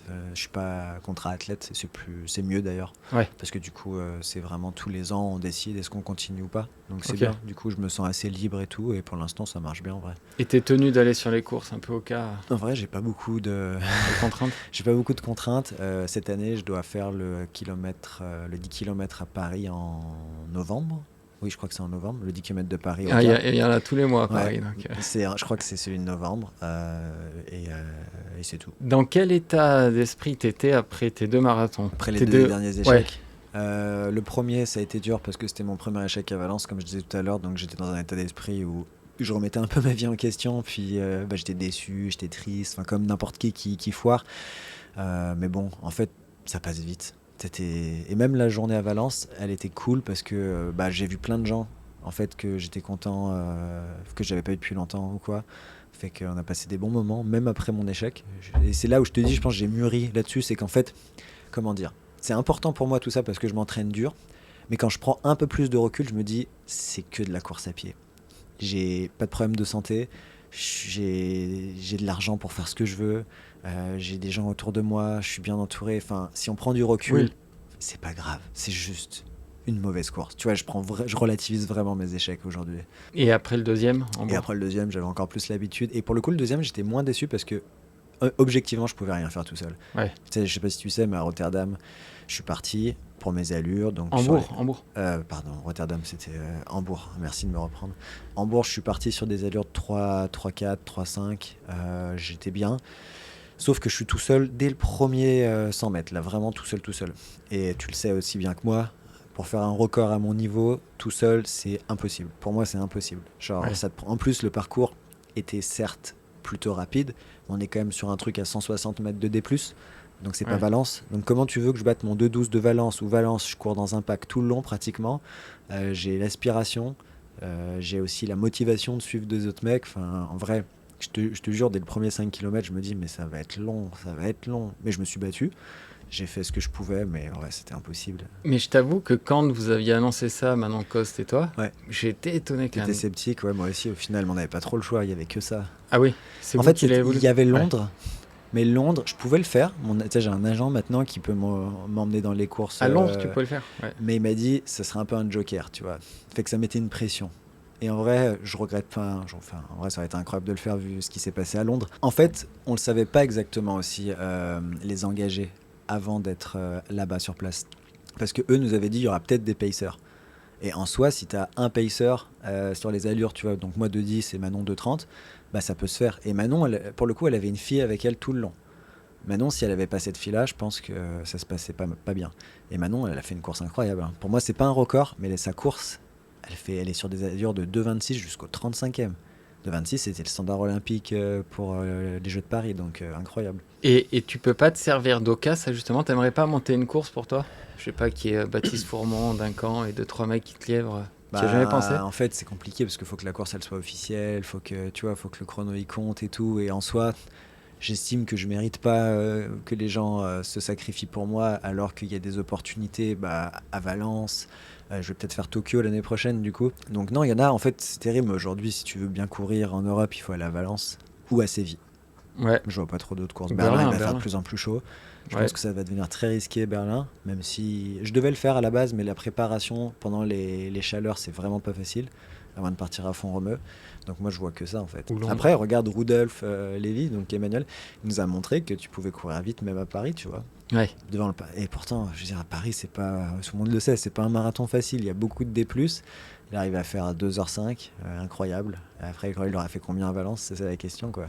Et est-ce que tu t'es posé la question, est-ce que j'ai pas atteint mon plafond de verre Oui, c'est une question que je me suis déjà posée, mais je pense vraiment pas. Okay. Honnêtement, je pense vraiment avoir les capacités de courir sous les 2h10.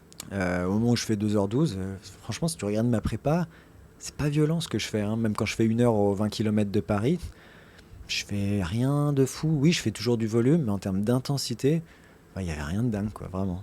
Donc je me dis, si avec ce niveau d'entraînement, je peux faire 2h12, et si je continue la progression naturelle, tu vois, il n'y a pas de raison. Et en fait, les raisons, après, elles arrivent, quoi. Ouais. Donc on verra. De toute façon, il n'y a que à la fin de ma carrière que je pourrais dire si je l'avais ou pas. Mais c'est ça qui est beau, c'est qu'on ne le sait pas à l'avance. Et quels sont les leviers là que tu peux actionner pour progresser ? Là, les leviers, du coup, là, j'ai inclus le vélo récemment, parce que je sentais qu'il y avait aussi, pas un ras-le-bol, mais une lassitude de courir autant de kilomètres toute l'année. Surtout en étant souvent seul, j'ai pas le groupe d'entraînement. Hein. Donc j'avais envie de variété et je crois aussi beaucoup en ce qui va te rendre meilleur, c'est ce que tu n'as jamais fait, tu vois. Ouais. Genre il y a un moment, faut mettre des nouveaux stimulus. Peu importe ce que c'est, même si c'est pas forcément optimal, je pense que c'est hyper important pour les athlètes de faire des nouvelles choses, tu vois, à un moment. Fait que moi je crois en ça, donc j'ai inclus le vélo. Je crois qu'il y a faire les bons choix aussi, hein, c'est con, mais peut-être que Hambourg, c'était perdu d'avance. Est-ce que je referais le marathon de Hambourg ou à ces marathons-là ? Non, du coup. Donc déjà, je gagnerai du temps. Je pense que le facteur aussi, c'est repartir sur des cycles de vitesse. On l'avait moins fait avant mon 2h... on l'avait beaucoup fait avant mon 2h12, mais moins avant mon échec à Valence. Donc en fait, à mon niveau maintenant, ça joue vraiment dans les détails, quoi.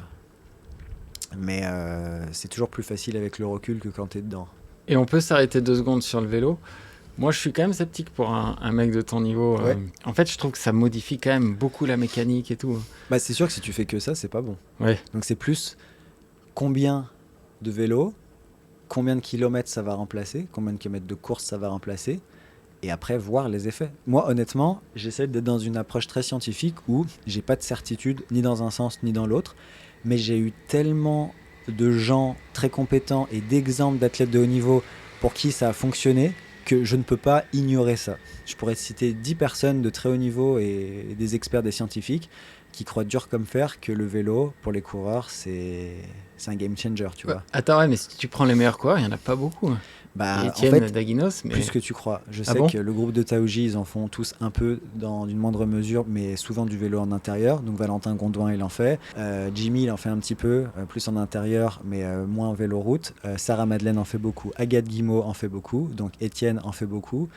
Après, des coureurs plus étrangers que je connais, bon, évidemment, il y a Cassandre Beaugrand qui fait 60 km par semaine et qui arrive à faire 30 minutes au 10. Donc voilà.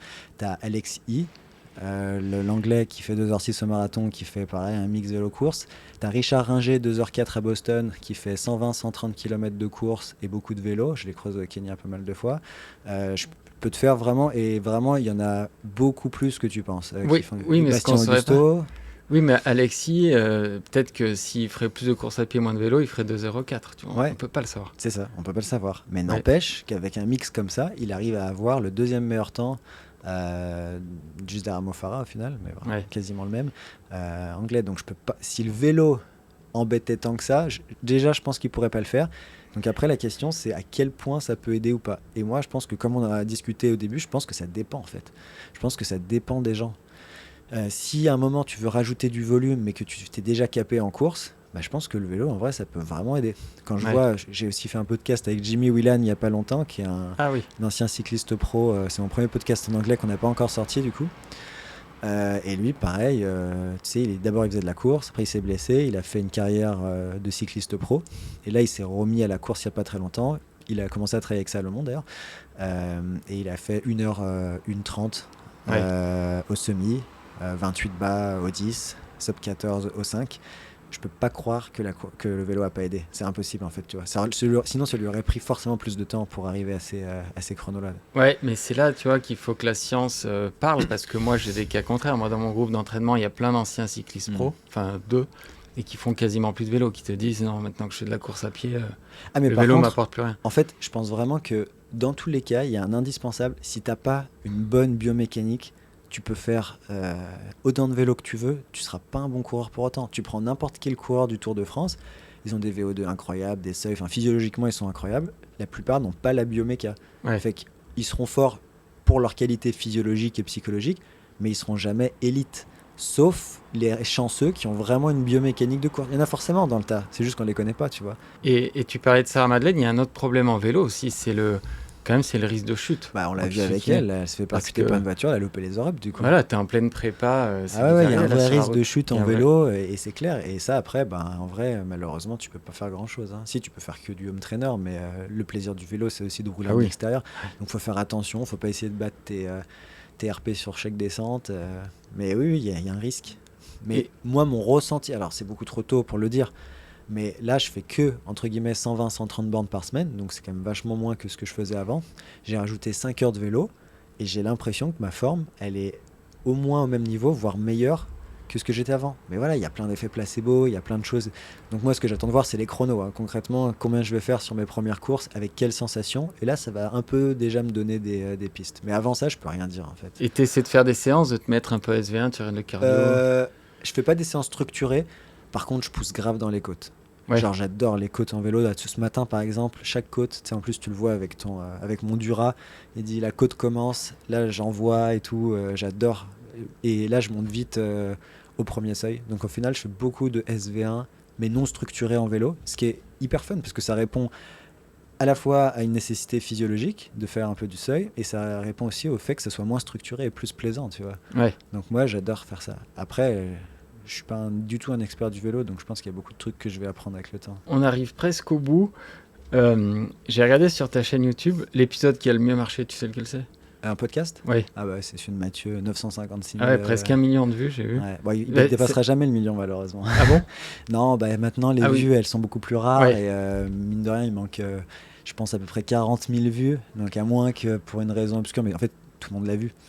Enfin, c'est terrible, mais 1 million, t'as vu, on est en France, des gens qui regardent le podcast. C'est un des rares que je n'ai pas écouté, tu vois. C'est vrai ? Déjà, si tu l'écoutes. Mais ouais, c'est Mathieu, après, je pense que c'est Blaise. Et celui qui a le moins marché, c'est Nicolas-Marie Daru. 67 moins de vues. Enfin, en interview. Okay. En interview. Ouais, Comment t'expliques cette différence ? Elle est énorme. Déjà, Mathieu Blanchard, c'est une star. On a été un des premiers à vraiment l'avoir sur un format long, parce qu'après, tout le monde l'a eu. Mais je suis désolé, malheureusement, quand tu fais 1 million, tout le monde l'a vu.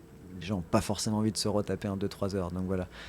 Mathieu, il est connu. Je pense que le podcast était bon. Et je pense que ce n'était pas nécessairement grâce à moi. Je pense que c'était beaucoup grâce à Gabriel, qui était mon co-animateur, qui est un très bon intervieweur, qui est très très bon. Et ça fitait très bien avec Mathieu. Et Nicolas-Marie Daru, déjà, il était dans une période des championnats du monde où on a posté beaucoup trop de podcasts. Je pense qu'on a noyé les gens. Et après, il y a des gens, quand ils parlent, t'es absorbé, t'as envie de les écouter, c'est comme ça, ils ont une certaine aura, ils ont un art de communiquer. Je pense que c'est ce que Mathieu a. Donc je pense que c'est surtout ça l'explication. Ouais. Okay. Il y a Nouchka qui a bien marché aussi. Nouchka, ça a bien marché, mais j'avais aucun doute. Ça fait partie des podcasts où quand je l'ai fait, même avant le podcast, j'avais des grandes certitudes sur le fait que ça allait bien marcher. Et quand on a fini le podcast, je savais que ça allait être un banger parce que je pense que ça fait partie de ces gens qui communiquent très bien, qui connaît très bien son sujet, qui a l'habitude en fait de... C'est beaucoup une question d'habitude. Les gens dont les podcasts marchent bien, c'est souvent ceux qu'on en fait avant ou qui d'une façon ou d'une autre communiquent dans leur quotidien ou peut-être c'est même leur métier pour certains. Et des podcasts sur la nutrition de 3 heures, ça n'existe pas trop en France. Des podcasts très qualis sur la nutrition sportive. Donc forcément, les gens ils se sont dit, si je mets 3 heures de mon temps là-dedans, je vais savoir 1000 trucs sur la nutrition, c'est méga rentable, tu vois. Ouais. Il y avait un espèce de truc. Et en plus, Nouchka, moi, je la trouve agréable à écouter parler. J'avais très bien préparé le podcast. Je lui avais mis une liste de questions, mais inouïe. Je crois que c'est un des podcasts qui dure plus de 3 heures. Il n'y en a pas beaucoup, mais je crois que c'est plus de 3 heures, celui-ci. Donc non, c'est grâce à Nouchka en grande partie en vrai. Et la nutrition, les gens, ça les passionne, moi je le vois. Ouais, et puis c'est ce qui est le plus clivant aussi. Ouais, oui. Les réels qu'on a sortis derrière avec Nouchka, il y avait toujours des débats, des guéguerres dans les commentaires. La nutrition, c'est très dur d'être une femme nutritionniste sur les réseaux, parce que tout le monde a des avis sur la nutrition, parce que tout le monde mange, mais en soi, les gens, ils ont rarement des raisons évidentes et scientifiques d'être certains de ce qu'ils disent, tu vois. Donc, ouais, c'est vrai. Franchement, je tire mon chapeau aux influenceuses nutrition comme Nouchka, mais aussi comme Violette ou Violette, elle prend cher aussi. Ouais, en plus maintenant elle fait des chroniques à la télé et tout, et il y a toujours des mecs qui viennent se permettre de lui dire qu'elle sait rien et tout, alors que c'est des gens qui bossent fort et tout. Donc ouais, franchement c'est dur d'être une femme sur les réseaux. Enfin, on se rend pas compte, je pense. Et est-ce qu'il y a un invité qui t'a marqué, pas forcément par son niveau, mais par ce... Je sais pas, qui t'a marqué? Des invités qui m'ont marqué, il y en a plein pour différentes raisons. Il y en a qui m'ont marqué parce qu'ils communiquent très bien, il y en a qui m'ont marqué parce qu'ils ont des connaissances de ouf, il y en a qui m'ont marqué parce qu'ils sont drôles, enfin tu vois. Mais ça serait dur, honnêtement. Il y a tellement, franchement, la plupart... Il n'y en a pas un qui ressort. Il n'y en a pas un qui ressort en particulier, mais il y a des podcasts où j'ai pris plus de plaisir que d'autres, forcément, parce que c'est des gens, des fois, avec qui je m'entends bien. Tu vois, les podcasts que j'ai vraiment appréciés, je pense que les gens aussi, c'est quand je suis allé à Saint-Étienne avec JB Morin et Guillaume Millet. Parce que les deux, en fait, on se ressemble. Ils sont chercheurs. Ils sont sportifs. Guillaume Millet, c'était un très bon trailer à l'époque. Il a fait la première édition de l'UTMB, enfin la deuxième. Il a gagné, je crois, non? Je crois pas, je crois qu'il avait fait top 3 ou top 4, top 5. Mais solide. Deuxième, donc il a connu la deuxième édition de l'UTMB. JB Morin, j'adore, franchement. Puis JB, en fait, c'est un mec, tu lui écris, il te répond direct. Mais en fait, ça fait partie des gens, il fait ça purement par passion, tu vois. Il est intervenu chez nous parce qu'on a des rencontres mensuelles tous les mois avec souvent des invités externes. Et JB, il demande pas d'argent. En fait, il veut juste parler de ce qu'il aime et tout. Ça fait vraiment partie de ces gens un peu purs, tu vois, que j'aime bien, qui est un influenceur, parce que je pense qu'il a plus de 20 000 abonnés, mais tu vois, un influenceur de son âge, pas évident, parce que lui, il est pas né là-dedans, tu vois. Mais il fait ça à sa sauce et ça marche bien, il est authentique, passionné, j'adore, tu vois, comme Guillaume. Et il y en a déjà qui t'ont demandé de l'argent?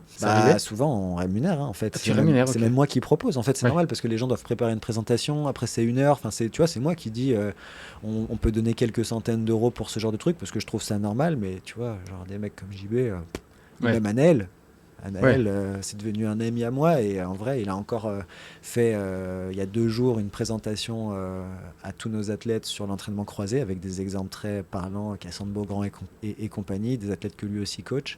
Fait que non, c'est incroyable. Anaël, c'est un passionné aussi. Anaël, ça fait partie de ces gens, il est passionné, mais lui, Anaël, il est impressionnant parce que franchement il a une très bonne mémoire, c'est un puits de science, il peut trop sortir des études, des anecdotes, ça fait partie des gens, je pense, les plus compétents du paysage français, mais à tous les niveaux, tu vois. Il connaît la science, il connaît le terrain. Il n'y a pas beaucoup de gens qui connaissent. Tu vois, JB, je dirais plus que c'est un mec de la science, mais il connaît moins le terrain de la course à pied. C'est pas un coach, c'est pas un expert de la course à pied, tu vois.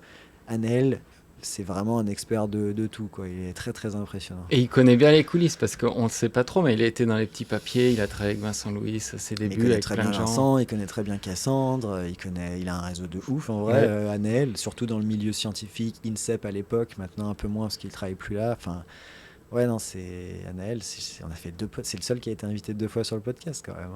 Est-ce qu'on peut dire 2 mots sur ta copine qui s'appelle Pauline, je crois? Ouais, avec plaisir. C'est quoi son rôle dans la société, Déjà, elle possède une partie de la société. Elle court? Elle a couru un peu quand on s'est rencontrés, puis je pense que ça l'a un peu dégoûté. Et elle est française ou québécoise? Elle est française. On s'est rencontrés à Montréal, mais non, elle court pas. Là, elle vient d'acquérir un très beau vélo Canyon, donc j'ai hâte qu'on puisse faire des sorties. Son rôle dans la société, il n'est pas évident à définir parce qu'en fait, elle est un peu de partout, sans être spécialisée dans un truc, mais disons que c'est elle. Mais elle travaille dans la société. Elle n'est pas qu'actionnaire. Non, elle est vraiment dans les payée par la société et tout. Elle m'aide vraiment à prendre les grandes décisions.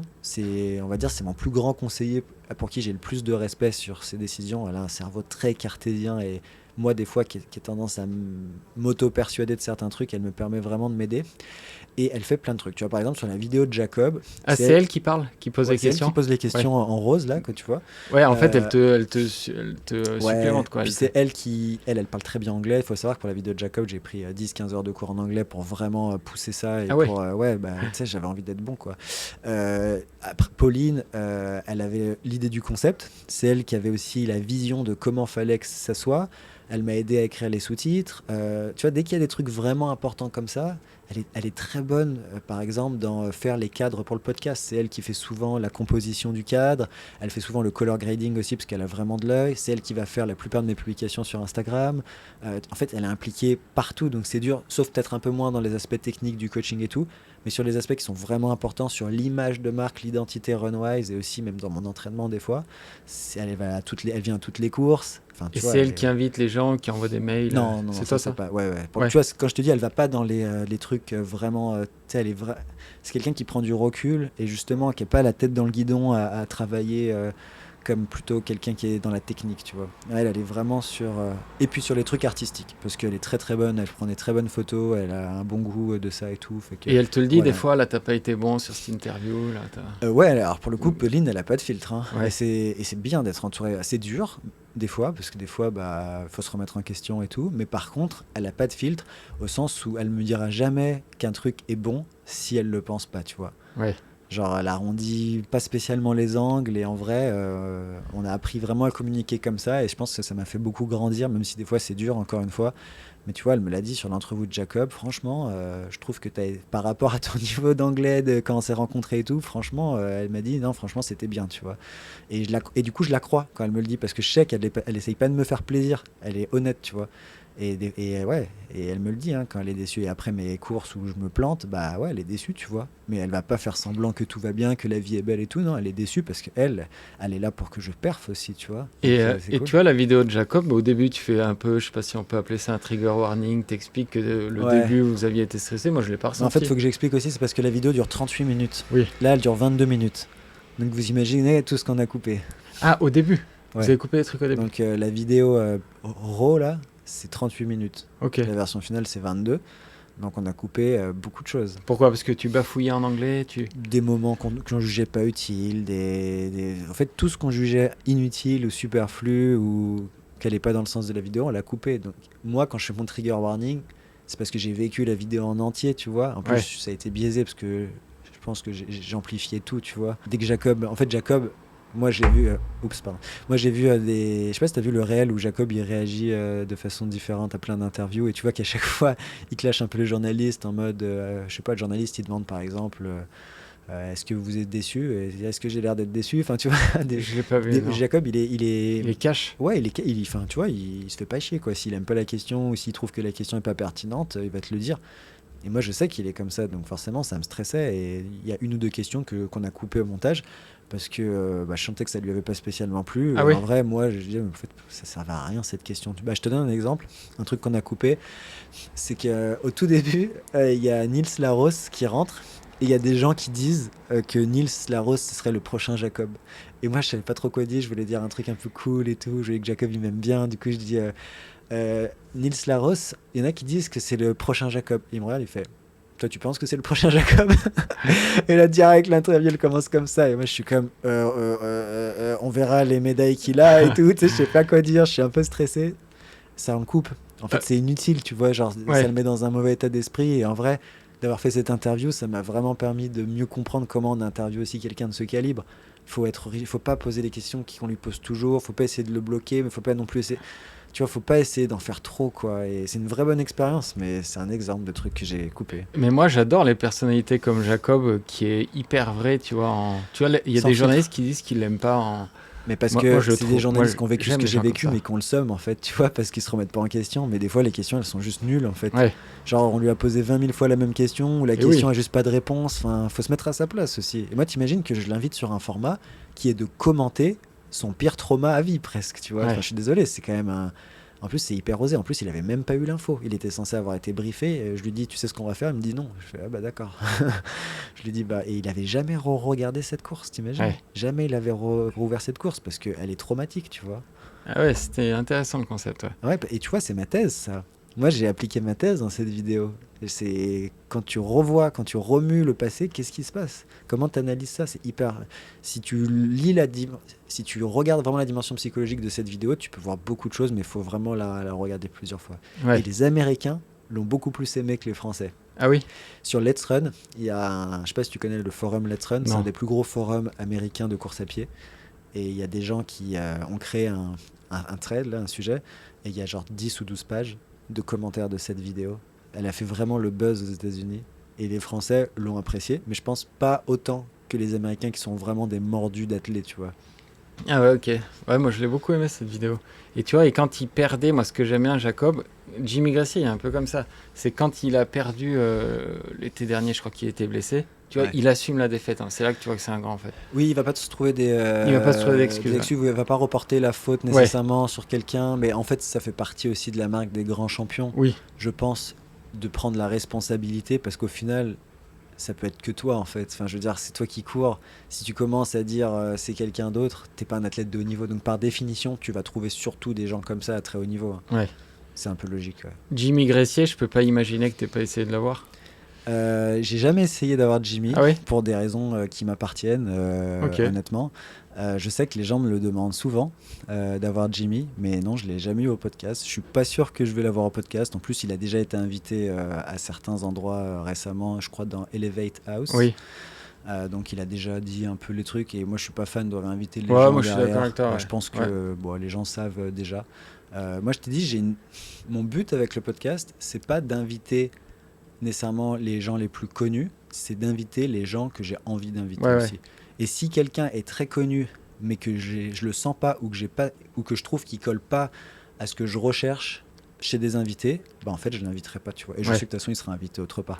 Mais les gens que j'invite, c'est des gens presque avec qui j'aurais envie d'aller boire un café en off. Ouais. Et plus ça avance, plus c'est vrai. C'était peut-être moins vrai au début du podcast. Aujourd'hui, j'invite plus pour les vues, tu vois. Je rencontre les gens avant, je les appelle avant. Tu vois, là, on va avoir Agathe Guimau normalement le 31 décembre. Je l'ai croisée à Font-Romeu, on en a parlé, on s'est posé un petit peu, enfin, tu vois, autour de la piste. Ok, j'aime bien Agathe, De toute façon, je savais que j'aimerais bien Agathe parce qu'elles sont amies avec Sarah. J'ai envie de la voir pour cette raison, tu vois. Je suis pas juste en mode, surtout que maintenant, je suis en mode un podcast par mois, pas plus. Donc, il faut vraiment que je choisisse les invités avec attention. Je suis d'accord avec toi. Je crois que c'est une phrase d'Alexandre Astier, ça, qui est lyonnais, qui dit « Je ne travaille qu'avec des gens avec qui j'aimerais manger ». Ouais, je crois Ouais. C'est lui qui a dû dire ça et je suis vrai. Enfin, je suis d'accord. Parce qu'en fait, si tu le fais pas pour ça, ça veut dire que tu le fais pour une raison extrinsèque.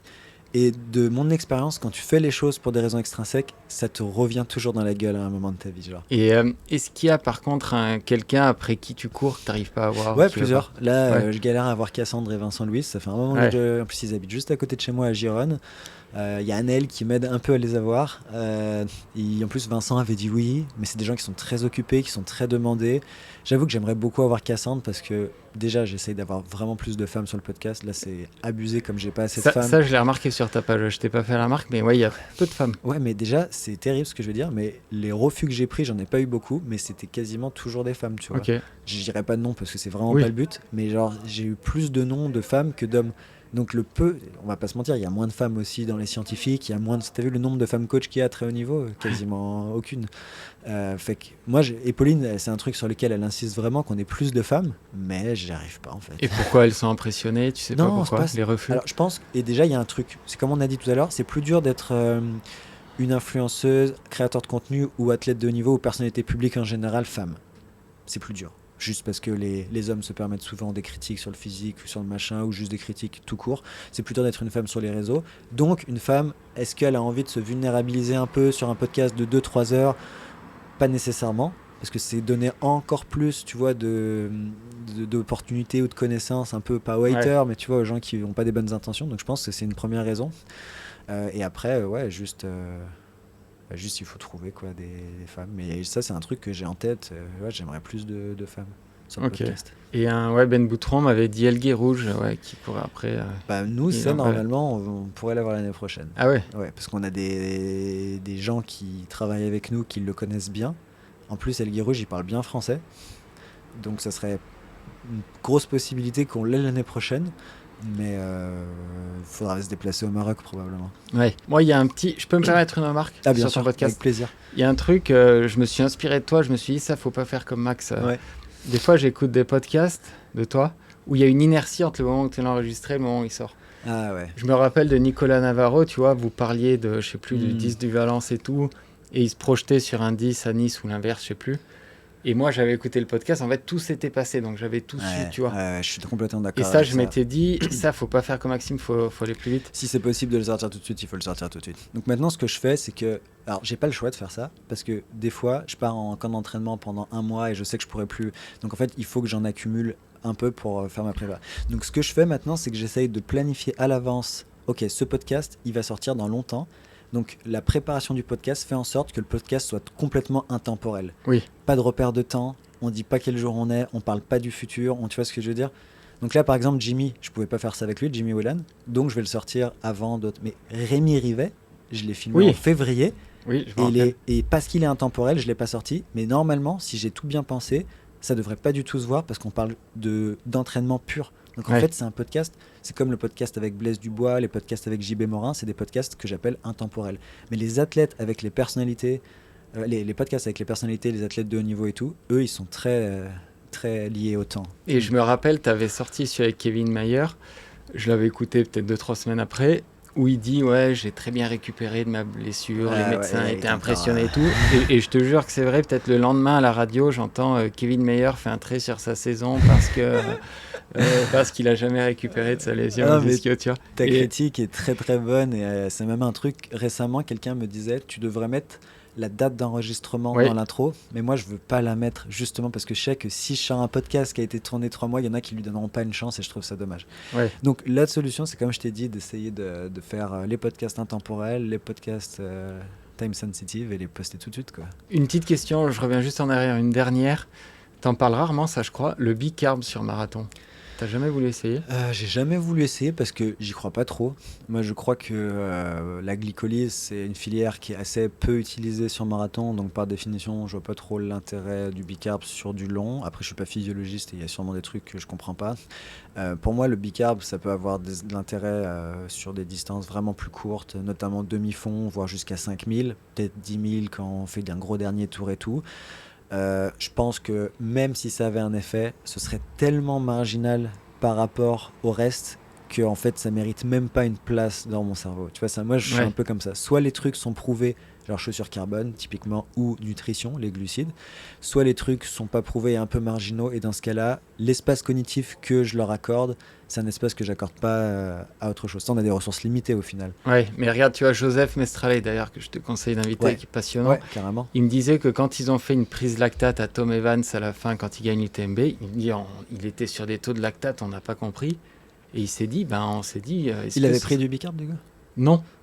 Mais son taux de lactate à l'arrivée de l'UTMB, alors qu'il fait le dernier kill, peut-être à 5 au kill, il était sur des taux énormes. Et ils ont dit, en fait, le lactate, il monte même sur un 20 heures d'effort. Après, honnêtement, en trail, je suis pas du tout surpris. Moi, quand je fais un peu de trail dans les Monts d'Or, je vois que les côtes, elles me mettent vraiment lactique. Je sens des niveaux de lactique qui est presque comme quand je fais des séances VM. Donc, franchement, le trail, je pourrais le voir, mais vraiment, ça me prend des preuves physiologiques. Ça me prend aussi des gains. Combien on gagne ? Si c'est juste pour gagner 10 secondes dans le dernier 400 sur un trail de 180 km, en vrai, est-ce que c'est vraiment utile ? Et le risque de maux de ventre qui est plus lourd. Et puis, c'est ça, on pense pas assez à ça. Moi, j'ai un athlète, Thomas Fafard, qui est un Canadien, qui a couru les Jeux, qui a fait 13,04 ou 0,5 au 5000, et qui me disait, quand il avait pris son bicarb avant une des courses les plus importantes, ça lui avait retourné le ventre. En plus, il y a un dosage à suivre. Ouais, moi j'essaye d'aller sur ce qui est sûr. Je suis pas trop un explorateur des gains marginaux parce que je pense que tu peux toujours y perdre en vrai. Et tu vois, quand je vois certains records qui sont toujours pas battus, qui n'avaient rien de tout ça, je pense au 3:26.00 de Helguy Rouge, ou même en gros les records sur piste, une grosse partie tient encore. Si ça marchait vraiment, ces records-là, ils auraient été battus depuis. Bon, après, certains diront qu'il y avait du dopage à l'époque, et pas aujourd'hui, peut-être, mais quand même. Et en vélo, je sais pas si tu t'as fait, mais tu fais des 30-30 en vélo. Le lactique, moi, c'est horrible. J'ai pas trop fait encore, mais je veux bien le croire, parce qu'avec le poids du vélo, et puis j'ai remarqué qu'aussi, sur les côtes, quand tu pousses, tu peux être vraiment lactique. Et en même temps, je trouve que c'est pas comme en course à pied où ça te bloque complètement. Je trouve que, je sais pas si ça se recycle mieux ou le fait qu'il n'y ait pas d'impact ce soit différent, mais je trouve que j'arrive mieux à recycler à vélo quand même. Après, je mets pas les mêmes intensités, donc en vrai, c'est pas comparable, je pense. Qu'est-ce qu'on peut te souhaiter pour l'avenir ? De faire, d'avoir un bon marathon, franchement, je serais content. Tu vas faire Valence là ? J'ai un dossard, mais j'irai que si je sens que je peux faire un RP. Okay. Genre, il faut que je me sente au moins dans une forme similaire à mon 2h12. Si je sens que je suis pas, que j'ai pas un gros pic et tout, je ferai que Tokyo, je pense. Tokyo début mars. Ah oui, Tokyo, c'est un mars. C'est le week-end de mars, ouais. Donc Séville, j'aimerais bien le faire aussi, mais normalement, ça va être plus Tokyo. Mais oui, franchement, un bon marathon, je pense que j'en serais très heureux parce que mine de rien, en décembre, ça fera 2 ans que j'ai pas fait de RP sur marathon. Et à 2 ans, c'est quand même long. Hein. Et tu te lasses pas de t'entraîner seul à Barcelone et tout ? Des fois, c'est dur. Maintenant, on habite à 2 heures de Font-Romeu. De plus en plus, quand j'en ai marre, même d'aller 4-5 jours à Font-Romeu, même si c'est pas idéal pour les adaptations, c'est pas grave, ça me fait vraiment du bien. Okay. Et là, je commence un peu à me faire plus de potes. Là, en plus, je commence à intégrer des groupes de cyclistes.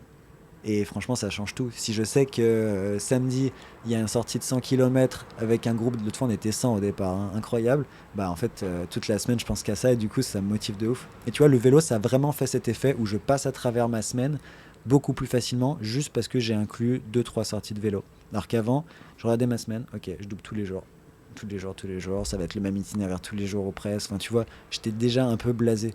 Là, je sais qu'il y a des petits moments où ça va être fun, je vais être en groupe, on va tirer la bourre dans les côtes et ouais, ça a tout changé. Tu vois. Et là, donc, tu fais 200-300 km par semaine de vélo ? Non, pas autant. 5 heures, donc je suis plus à 130-150. Et t'as pas pris des cuisses, ta morphologie, elle change pas ? Bah, je sais pas trop dire en vrai. J'ai pas fait de mesure ou quoi. Normalement, en gardant ce volume de course à pied et tout, je pense pas. J'avais un peu posé la question à les gens, est-ce que ça risque pas de me faire prendre en masse et tout ? On m'a dit, quand t'es un coureur comme ça, que tu continues autant à courir et tu manges pas 10 000 calories par jour non plus, en théorie pas vraiment. Après, ça se trouve, si je prends une mini masse musculaire, ça veut pas dire que sur le marathon, elle peut pas servir. Hein. Ouais. Donc, je peux pas dire ça marche ou ça marche pas, mais ce que je peux dire avec certitude, c'est que je prends beaucoup plus de plaisir dans l'entraînement. Et je pense que c'est pour ça que j'aime Étienne Dagnos, c'est parce qu'il l'a montré, tu peux être au top et prendre du plaisir. C'est pas que cette image du l'entraînement ça doit être souffrant, no pain no gain, il faut faire des sacrifices, tu dois être misérable à l'entraînement. Lui, il prouve que c'est pas facile tous les jours, mais que tu peux vraiment être heureux et fort. Et moi, j'essaye de prouver ce modèle-là chez moi et de l'essayer. Ouais. Donc on va voir. Le Kenya, tu vas y retourner ? D'un point de vue crise climatique, j'ai de plus en plus de mal à justifier ça. Et je te dis ça alors que je vais à Tokyo, je sais, mais n'empêche que je pourrais aller aussi au Kenya et à Tokyo. Je suis pas sûr, je dis pas que j'y retournerai jamais, mais franchement maintenant que j'habite à Font-Romeu et à Barcelone, je trouve ça un peu irresponsable de ma part de brûler autant de kérosène pour aller au Kenya. J'essaye d'être un peu plus responsable, je prends déjà beaucoup trop l'avion, je pense que j'ai un bilan de CO2, une empreinte carbone qui est 1000 fois supérieur à ce que je devrais avoir, donc c'est un truc auquel je pense quand même. Ouais, ça c'est bien de le dire. Moi, ça m'a toujours marqué un peu trop le Kenya. En fait, on oublie les camps d'entraînement au Kenya. Ouais. En fait, tu vois, je suis allé à Vittel la dernière fois. Oui. Parce qu'en fait, j'ai réalisé que mais on habite dans un des plus beaux pays du monde, avec les meilleures infrastructures. On a déjà tout, mais parce qu'on veut un petit peu de l'exotisme, parce qu'on veut faire un peu du voyage, on va à l'autre bout du monde. Puis il y a tout, on va pas parler de ça maintenant parce que c'est la fin du podcast, mais il y a tout le truc un peu colonialisme qui me dérange de plus en plus au Kenya. Genre vraiment, enfin, je vise personne du tout, hein, mais je dis les Blancs qui vont créer des camps, qui vont un peu dire comment les Kenyans qui vont faire du chiffre sur les Kenyans. En fait, j'avais jamais trop réalisé, mais en fait, il y a vraiment un truc de néocolonialisme là-dedans, je pense. Mais bon, ça serait tout un podcast où on pourrait en parler. En vrai, je suis pas la bonne personne pour défendre ces idées, mais moi, j'ai réalisé un peu ça récemment et du coup, ça me dérange. Ah bah moi, tu as vu de l'extérieur, j'ai toujours eu un peu ce regard-là. J'ai jamais voulu aller au Kenya, j'ai toujours eu un peu cette idée-là. En fait, ils ont déjà été colonisés. Aujourd'hui, c'est une façon de faire de l'oseille sur leur dos, encore une fois, en utilisant leur territoire, en utilisant la main-d'œuvre pas chère. Eux, est-ce qu'ils y gagnent vraiment ? Est-ce qu'il y a vraiment un ruissellement ? C'est une question ouverte, j'en sais rien. Mais ouais, au final, en France, il y a des trucs cool aussi. Ouais. Et en Espagne. Et à Font-Romeu. Et Vittel, c'était génial, en vrai. Et c'était pas si cher que ça. Déjà, t'enlèves tout l'avion, ça coûte moins cher. Hein. Et oui. Et ça, par contre, c'est bien. Toi, tout ton groupe d'entraînement, aller faire un stage, vous vous régalez là, non ? Ouais, puis tu vois, c'est con, mais rien d'un côté nutrition, Au Kenya, au bout d'un moment, ça me pesait, la nutrition, tu vois. C'était difficile de manger des choses aussi différentes. Bah là, en France, c'était facile. C'était ce que je mange depuis que je suis tout petit. Il y avait des...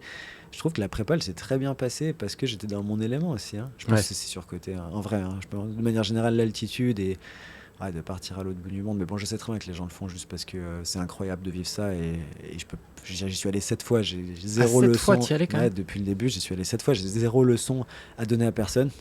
Mais j'essaye de plus avoir le regard de blanc qui dit les Kenyans ils ont rien mais c'est les meilleurs coureurs et tu sais on entend plein de trucs comme ça en vrai je pense que c'est pas à moi de parler là-dessus. Bon, c'est intéressant. Merci Maxime, j'espère que tu as passé un bon moment. Ouais, c'était super, je sais pas combien de temps ça fait qu'on tourne mais je trouve que c'est passé assez vite. Ouais, et on sait pas si la caméra tourne encore mais bon, on verra le résultat. Le son oui, je le vois. C'est déjà ça.